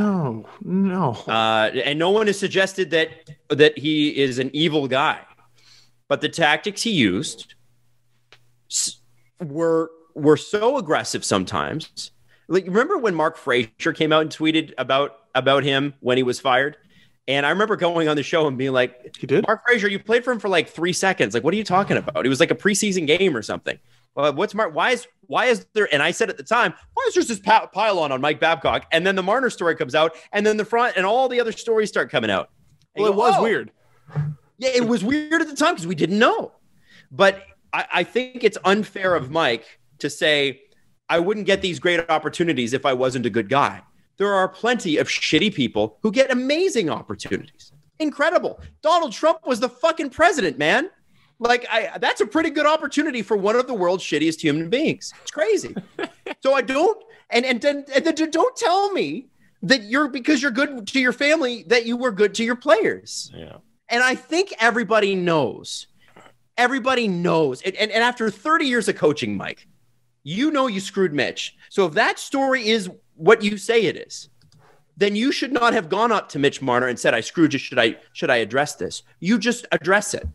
So Adam, he said that though. He said, but he didn't address it. He said I should have, but I didn't. If you're so good, he says in there that he did the wrong thing by not talking to Mitch, you know, and that's fair. He goes out, he talks to Mitch. He said, "Should I address this in front of the team?" Yeah. Mitch apparently was in tears, by the way, about this. Yeah. And so there is something about this story that doesn't add up, and I'm sure Mitch Marner would like nothing more than for this story to go away forever and ever. Amen. Mm-hmm. But there's something about that story that does not add up. And by the way, if you're the highest paid coach in hockey in the world, which is Mike is, then you need to know in that. I'm hoping that by paying you $5.5 million or whatever they paid him, that you know in that situation that you don't go up to the 18-year-old to say, "Hey, what do you think I should do?" You just fucking do it, Mike. Here, so this is from Mark Frazier, who was just hired by the Leafs, by the way. Anyone who thinks Commie 22, so that's Mike Commodore. Anyone who thinks Mike Commodore needs to lay off Babs just doesn't understand how much hate players have for him. It's beyond scratching Commodore or saying he was out of shape. NHL players are a very, very small population of athletes and people. We share stories throughout the years with each other. And for those outside the locker rooms, you will never truly understand some of the terrible, undeserving things Babcock has done to some of his players. You don't have to like all your coaches, but he is one who 95% of his players can't say a good thing about. With the ability to end players' careers, he's chosen to do so to long-serving vets, nearly Spezza, that resulted in all. Nearly Spezza was almost me. That resulted in all his players turning against him. He's used his power to turn teammates against each other and choose continuously to lie to his players. Commodore, Mark Frazier is still going, by the way. Commodore may have strong public opinions on Babs, but in our fraternity of NHL and former NHL players, he's speaking for the masses. He's speaking for countless players who have personally told me their terrible stories of Babs just being a bad guy. He's speaking for all the Maple Leafs who wouldn't dare speak the truth right now, but damn sure want to. Commodore has so many players respect. If only the outsiders in the hockey world know the truth. Thank you for jogging that memory. What date was that published? That was November 23rd, 2019. So I want to say that was like the day or a couple days after. Or it might have been the day the Marner story broke. I'm not totally sure. It was before the Marner story. Yeah, I know it was. Because at the time, we're like, well, wait a second. We never heard any of this shit before. Yeah. Well, I loosely remember talking about this because we did, I don't know about defend Babcock, but I wanted him to be gone. But we did sort of say pump the brakes because at the time, like you said, Mark Frazier would have played like no games for Babcock, so it didn't make any sense. And Commodore was like tweeting pictures of like Babcock literally packing his things and moving, which I don't care how much you hate the guy. That's friggin' weird. So that's where we were coming from at the time. But like, those are strong words. And I already told you, like in the former NHL players and the NHL players that I talked to, there's something about the term bad guy. It's the worst thing you can call someone in NHL circles. And and Jeff O'Neill will scream it into a microphone. I tweeted about at the time, I was like, man, you know what? He did, as much as I wanted him gone too, I did tweet at the time, he did change things around here. And he did. Lou and him did change things. There were some huge changes. But that doesn't mean that there were all correct decisions. And I, at the time, did not know the extent of it. So anyway, we'll continue. Jesse, sorry about that. 1 second. There we go. At your time here. Well, it was spectacular. I met really good people. We went from making sure we finished last to get Austin Matthews. We built a program that was competitive. We set the record for regular season points. We never got it done at playoff time. When I look at the team and I look at the players, they've really developed and got better. You know, it took Michael Jordan 7 years to win a championship. I'm proud of these guys, and I'm proud of the players they've become, and they just continue to get better, and obviously it shows right now. And that's it. And so the last tidbit, the last bomb to throw is we tried to finish last. Right. That definitely seemed like that's exactly the sort of thing that could get the team in trouble. That's the shot at Brendan Shanahan, by the way. That's not at Dubas. Oh, you think? Oh, 100%. Dubas got his shot at the beginning. That parting shot was for Shanny. Interesting. And look, it friggin' worked. And like, as for the development, like for a player like Austin Matthews, for a player like Mitch Marner, for a player like William Nylander, you would have had to screw up to not develop them. And what about a Justin Hall? Mm-hmm. Justin Hall is almost entirely a Sheldon Keefe, Kyle Dubas success project. Mm-hmm. Babcock would not play the player. The right-handed defenseman you always needed was always there. Oh, Jesus Lord. And Spezza, all the work he's done with the players, helping guys get better at faceoffs. They love him. Watch that. The blueprint videos this season on the Maple Leafs YouTube channel have been absolutely fantastic. And the one on Spezza is so good. They love this guy. And the first thing he did, I don't know if I defended it at the time, but I definitely was like, okay, it's fourth line center. It's not the end of the world. It's Nick Shore, whatever. But now knowing what Spezza means to that team, I get wanting to send a message that no one's job is given, but like you're undercutting a beloved NHL veteran who came here for nothing. Right. And they brought him in for a reason. It was to pump that dressing room up. Right. It was the idea was to impart some wisdom, show the players that these careers of yours don't last forever, even when you're a star player. Jason Spezza was a superstar and a perennial all-star, has never won a cup, and now is playing on the fourth line. Austin Matthews, Mitch Marner, William Nylander. One day, you too might be playing on the fourth line, fighting for your job. That was the point. Like that's so take advantage. Benign. But Mike looked at that and said, how do I just completely fuck this guy? That's what it looks like in retrospect. Whether or not that was the intention, it's sort of like it was like, you know, the Medano $14.99. And like, he's got to sit on that forever. Yeah. Forever. And I think the idea, like, I think if you were to ask Mike Babcock's friends, family, if he's a good guy, they would tell you, yeah. But that does not mean that he was a great guy to be coached by. And on the note of Medano, now, like, that guy's a Hockey Hall of Famer. He's one of the best American players in NHL history. And you cannot look at his Hockey DB page. You can't look at his 1,374 points, 813 assists, 561 goals, Stanley Cup. You cannot look at his career without seeing the stain of Mike Babcock. That's a stain. $14.99. It's a stain that didn't need to be there. It wasn't even that bad. Man, Dallas should just sign Mike Medano now, dress him for a game, and put him out there for 10 seconds. But then you're playing the whole game down a man. Who cares? They're Dallas. They can handle it. They went to the finals last year. Who cares? Do it. It's fine. It's freaking do it. Yeah, sign a 50-year-old. He's 50 right now. Do we overrate Mike Babcock's coaching record too? I know he has 2 gold medals, I believe, and 1 Stanley Cup. The gold medal thing.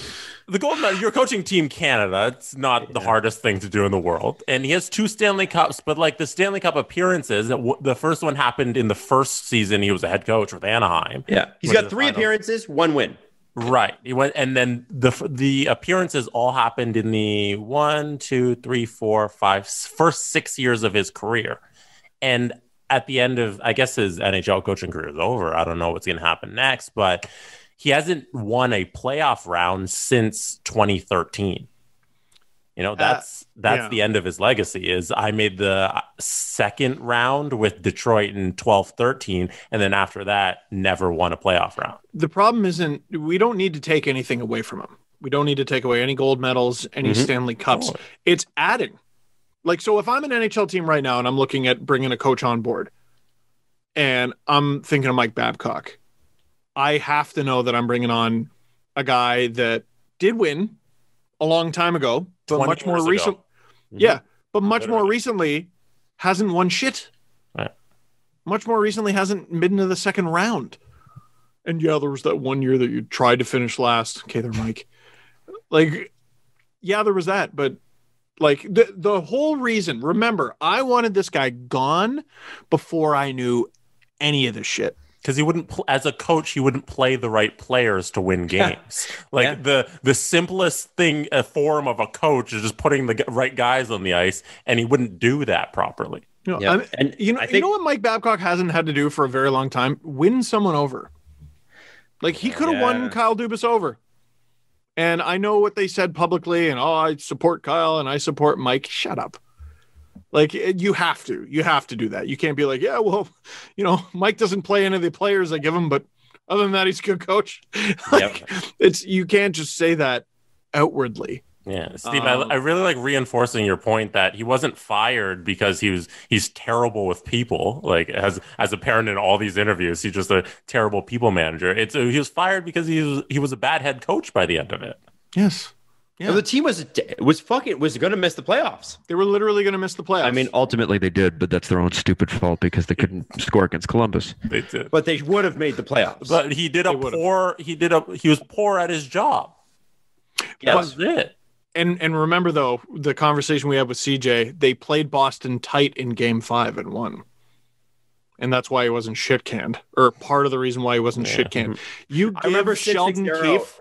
You give Sheldon Keefe a training camp last year, who knows? Well, and you know, ifs and buts, right? Yeah, I think the tweet that said it all for me is after that Game 7 game, which was a total fucking disaster for the Leafs, that second Game 7 game. And it was one of the worst coaching performances of Mike's career. That's not in dispute. Ask anybody. Bruce Cassidy fucking skated circles around Mike Babcock that game. They blew him.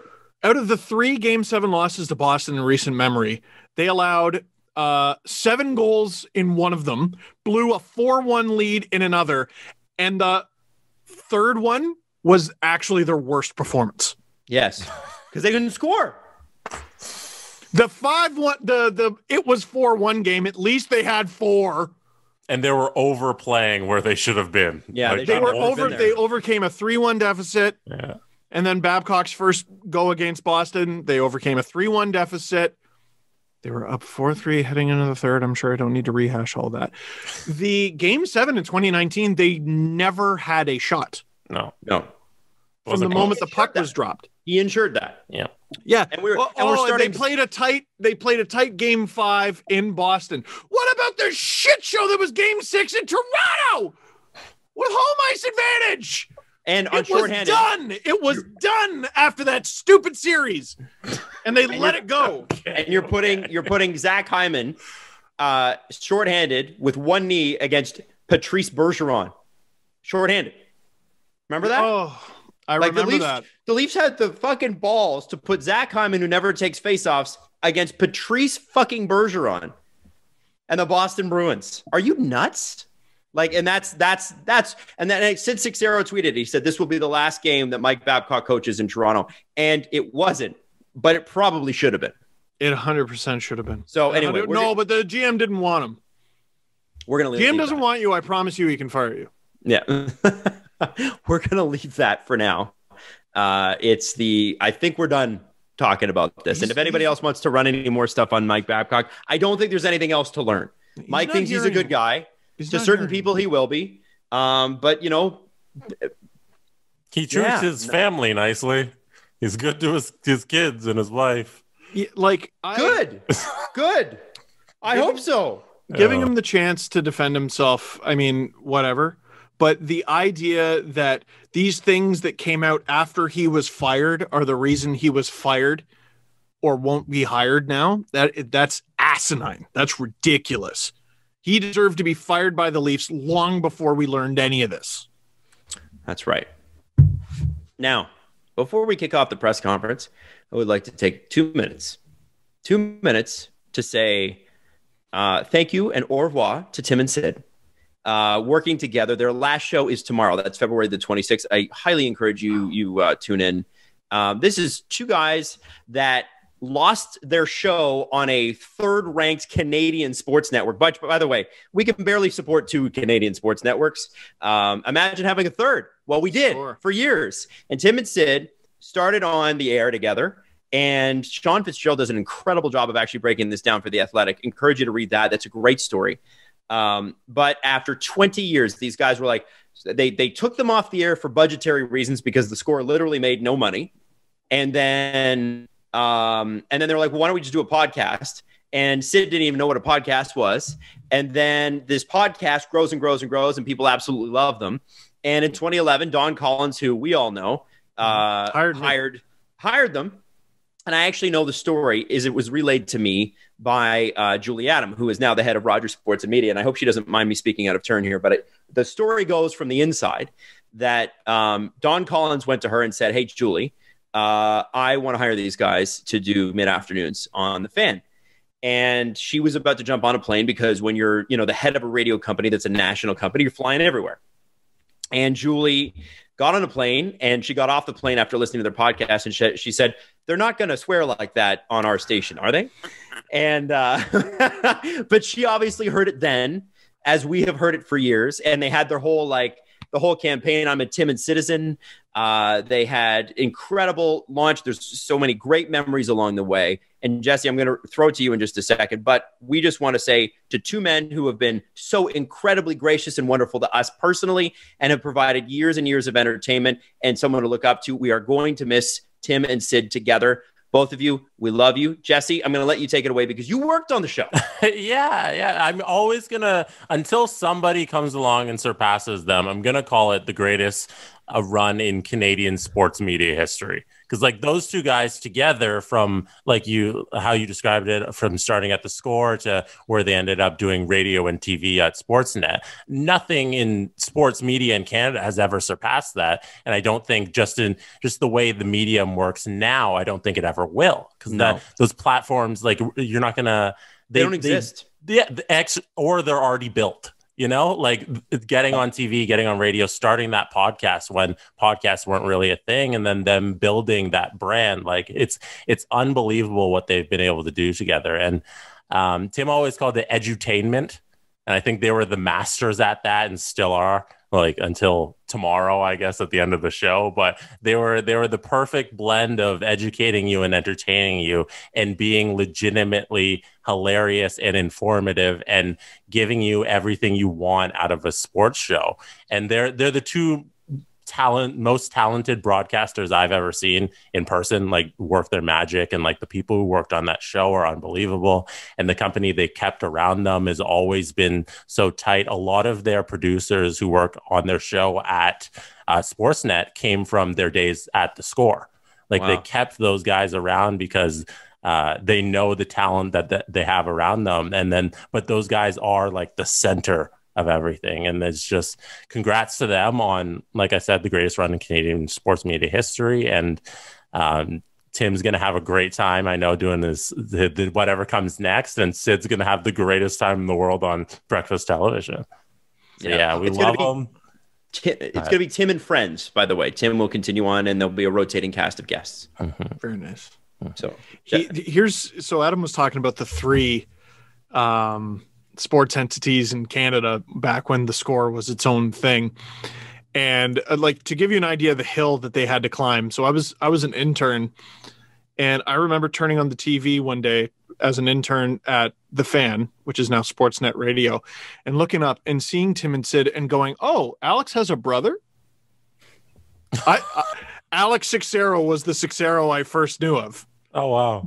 I didn't know he had a brother.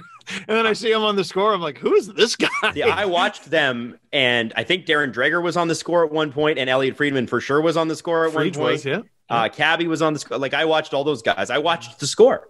Yeah, everyone did. His score tonight was a Huge thing. Like, and like court cuts is just ice surfing. Like before ice surfing, let's be honest here. They did it, and they started that format, and they were hosting all those shows, and like there was so much revolutionary television that the score had, because they were the third guy, and they could just try shit, and they'd have random WWE rights for a little bit when it didn't cost that much. They'd have the NBA for a while, and they were able to just try stuff. And I think that network had a lot to do with the growth of those two guys, and they'll tell the story one day. Yeah. It was so it was incredible. The couple times they came on this show, we absolutely love them. And I don't think it's the end. It's not like they won't come back. It's just it's the end of them working together.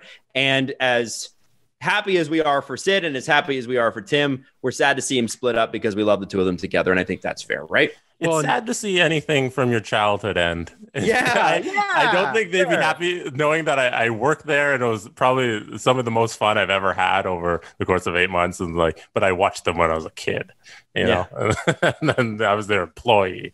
So they probably wouldn't be happy about that, because it makes them seem old. But whatever, it's true. Well, they are so old as hell, both of them. It was a terrifying experience walking into that building knowing I was going to co-host Tim and Sid that one day. I was going to be Tim. That's pretty freaking cool that you did that, man. I'm glad I got to say I did it once, and that's how it ended, evidently. It's just once. Because they had me on a football heavy day and I was useless. But Sid was an extremely good hand holder that day, and it was an honor to eat chicken fingers with him. It was like smoking weed with Snoop Dogg. It's just what you do. It's what you do when you're with Sid Sixero. You have chicken fingers. Yeah. So on that note, let's do the press conference. I was just going to say, so many legendary moments, like gold medal in the face, and like they've been running all of the best of Tim and Sid like throughout the years, and it's been incredible to watch. Yeah. Watch that tomorrow. Going to be a lot of tears. Mm-hmm. All right, now we'll do the press conference. So, Jesse, you have a question. First note, Ralph Kruger. What did you guys think of Ralph Kruger saying he doesn't? Somebody asked him, "Hey, is Jeff Skinner in the doghouse?" Jeff Skinner, who was in the second year of an 8-year, $8 million contract. Is it 8? I thought it was 9. 8 years, $9 million contract. Said this is the beginning of the second year of it. Jeff Skinner is going tonight be scratched for the third straight game. And they asked Ralph Kruger, "Hey, do you have a doghouse? And is Jeff Skinner in it?" And Ralph Kruger's response was, "No, he's not in the doghouse, and I don't even have one." He's not in the yard. What do you guys think of that situation? Jeff, that's Ralph Kruger saying, "I don't own a dog." Yeah, basically. You know what's going to be so obnoxious? When the Sabres put Skinner back in the lineup and he performs. Like, oh, man. Who would have thought, like, what a rags to riches story. That guy who makes $9 million getting in the lineup and scoring. Like, when Jeff Skinner gets back into the lineup and is fine, it won't be because Ralph Kruger sat him. It'll be because he's Jeff Skinner. Is it possible, fellas? Let me just throw out a wild idea. What if the Sabres suck around him? What if I don't know. Should Jeff Skinner be up in the press box, gazing down, going, "You know what? I got to play more like the Buffalo Sabres.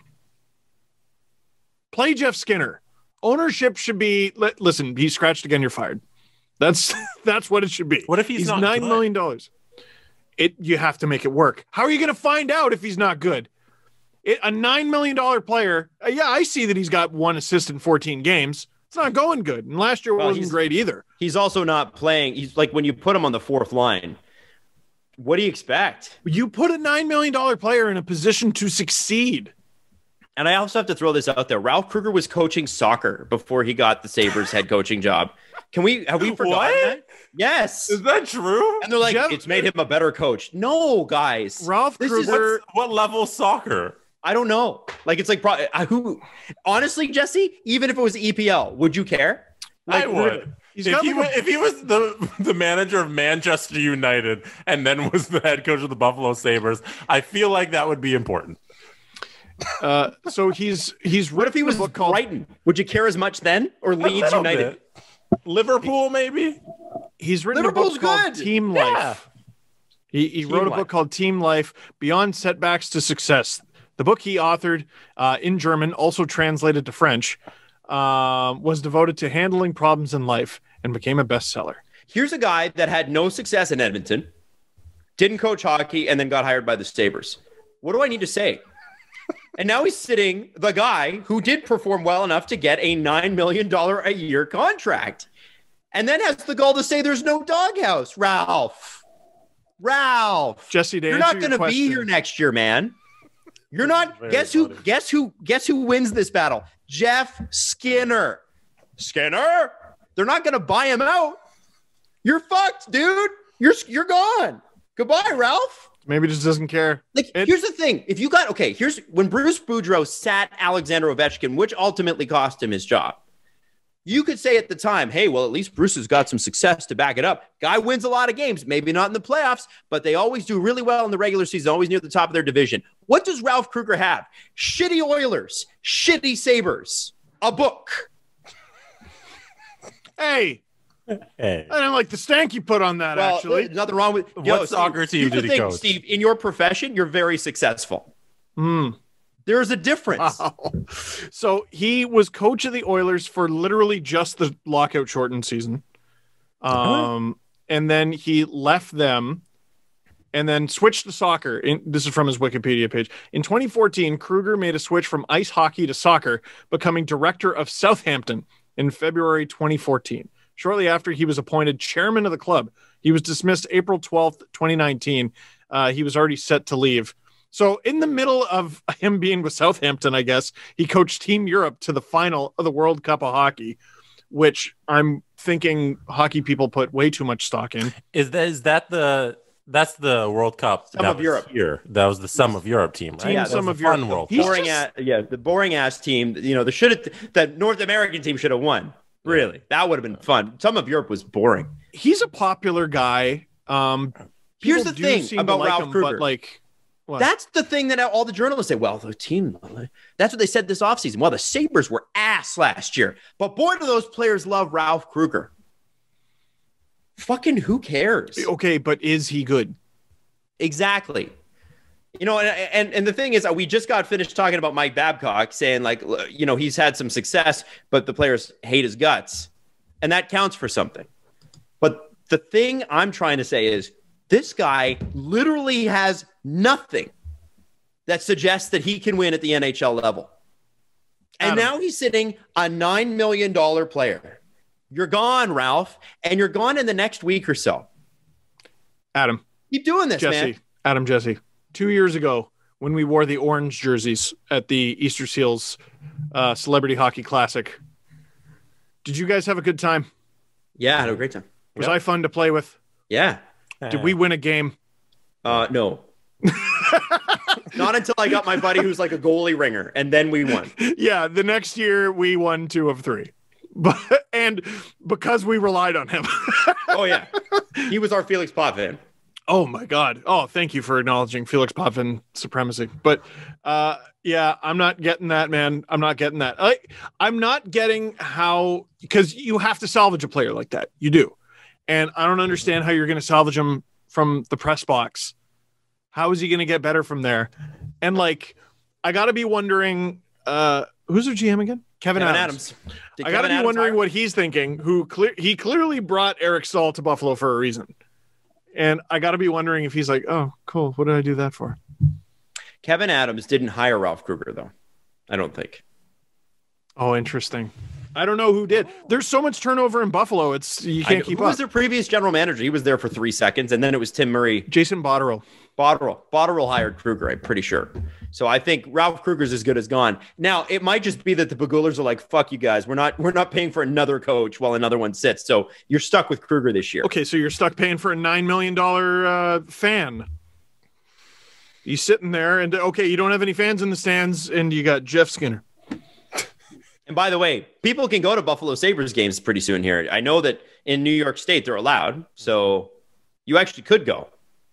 There you go. And maybe you'll see Jeff Skinner. Yeah. No, you won't see him, though. He's the one in the suit with him. No, he's the one in the suit. Sit with him. Yeah, that's the fan experience, Jesse. You get to sit with the $9 million player. He's the guy who looks like Jeff Skinner with a mask. That's the free giveaway, Sit with Jeff Skinner, socially distanced. Pick Jeff Skinner out of the crowd. Listen, that contract sucked, and maybe it was always going to suck. He's not out of the lineup bad. No. For the love of God. Hold on. Let's look at. Hold on. Daily face-off. Sabres. We're all in agreement that Jeff Skinner could crack this lineup. Oh my God! Hey, Jeff Skinner could crack the Leaf lineup. Okay, good. I want to play that. Yeah. Okay. Jimmy VC or Jeff Skinner. Let me think about it. Here, Here we got on one side Sam Reinhart, Dylan Cousins, Kyle Okposo, and Riley Sheehan, and on the other side Casey Middlestat. From the top, Victor Olofsson, Taylor Hall, Rasmus Asplund, and Casey Middlestat. Come on. By the way, Asplund? Yeah, that's a made-up person. Take those for my headache. I think he's a second rounder. Here's the thing, man.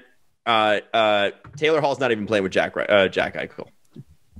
Oh, for the love of God! That's not what he signed up for, guys.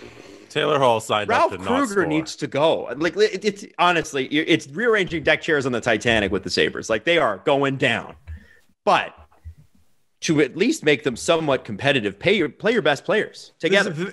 I should put the asterisk. Putting Jeff Skinner in the lineup, they'll still be bad. Yes, but why are you making a bad team worse? And it's not like Jeff Skinner's good enough to make them so good that they'd miss out on the first overall pick or something. Like they're going to be in the drawing for that, right? Yeah. But you do need to salvage that contract. You have to. What are you going to sell Taylor Hall on, right? Because it's like there's mutual interest in getting an extension done. Hey, Taylor, you want to play for the guy that is going to sit you in a couple years? For the team that's always been awful and will be awful. Like they haven't been good since Max and Finneganoff, but no, their time's coming. The ship's coming in. Hey, how does the phrase go? Death, taxes, and Jack Eichel trade rumors. Oh, like, man, he's going to the Rangers. When does that pop up again? He's going to the Rangers. It's already happening. There you go. The Rangers are going to get Jack Eichel. It's just a matter of time. The Sabres should have done it last year. They had more leverage. They didn't do it. God, they're bad. Yeah, they're so bad. And I feel bad. And the thing with Sabres fans are like, please get Jack Eichel out of here. We can't continue to watch the man suffer like this. Sabres fans want him out because they love him. Anyway, Jesse, a couple of questions before we wrap up the show. Sorry, I expected you to do a longer press conference, but we, always run late. Yeah. Boys, I got to go. All right, we're back from the pee break. Sorry. He's a pee boy. I had to. The first question comes from Tony Sini. They want to know, will Adam's History Corner ever make a comeback? You know what, Will? We're now selling Adam's History Corner merch, so we have to. I think we'll do it once a week. We'll save it towards the end of the show. So, if you're a hockey fan, you're like, fuck this history shit. Fine. And you should submit your questions. Jesse, what's the best way? Just tweet at us. I think if you just tweet at us, the best way to get questions in. If you don't have Twitter, DM us on Instagram. If you can't do that, send an email or a carrier pigeon.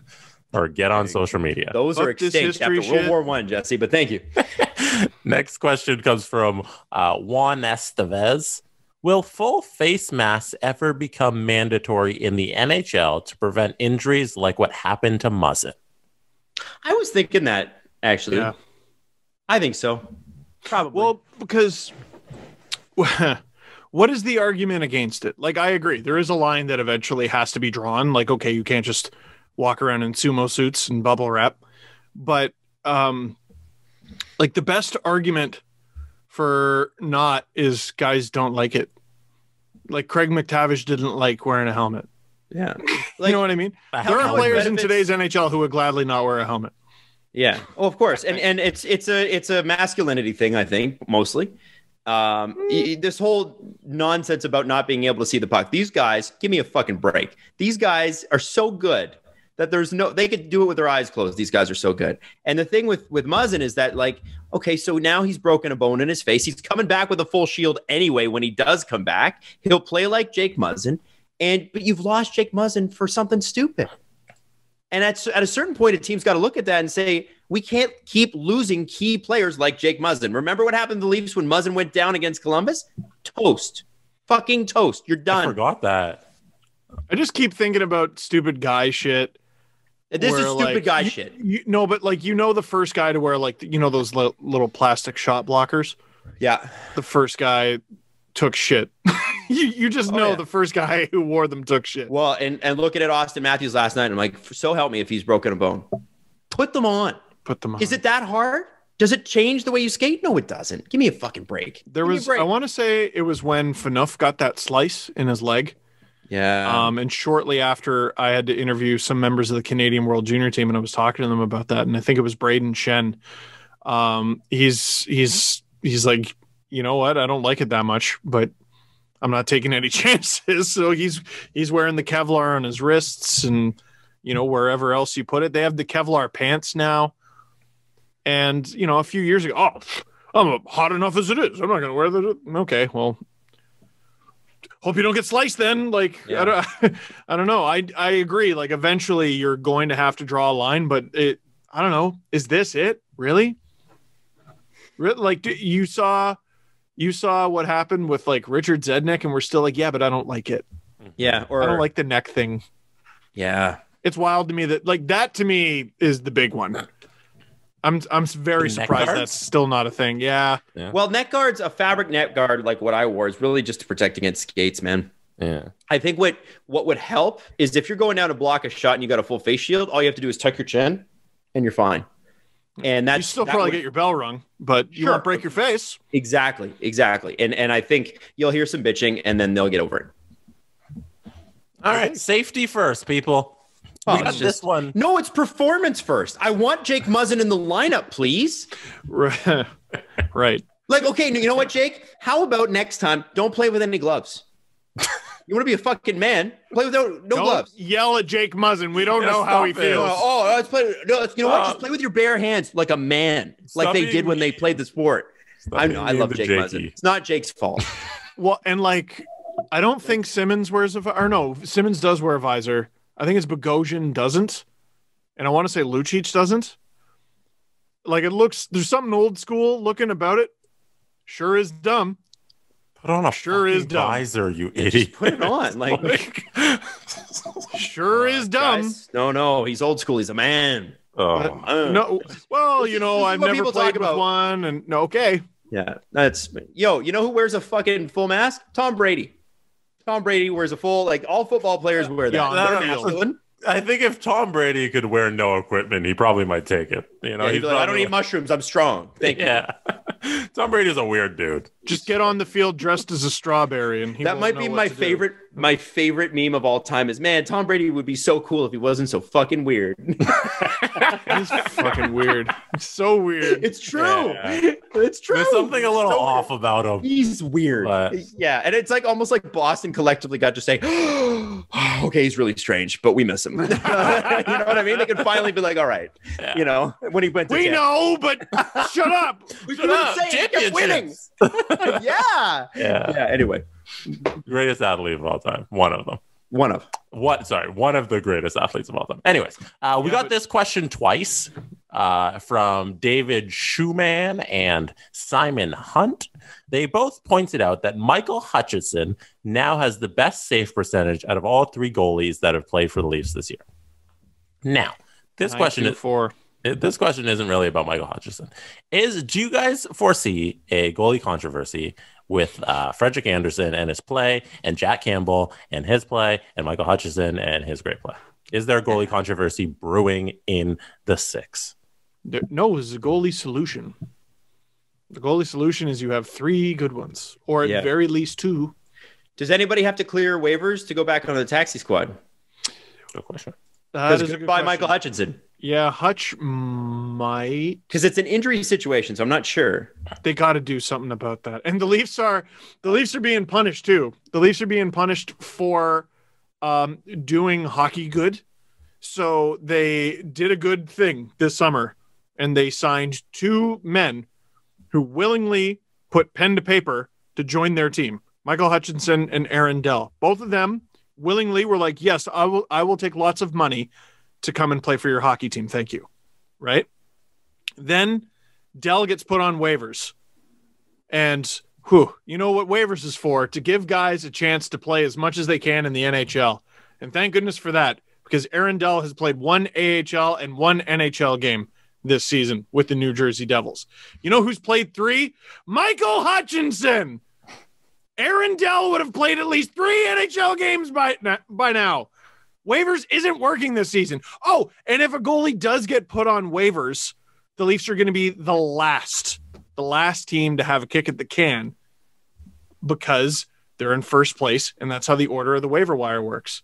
So they're being punished for being in first place and for having a good offseason. Imagine Hutchinson gets claimed.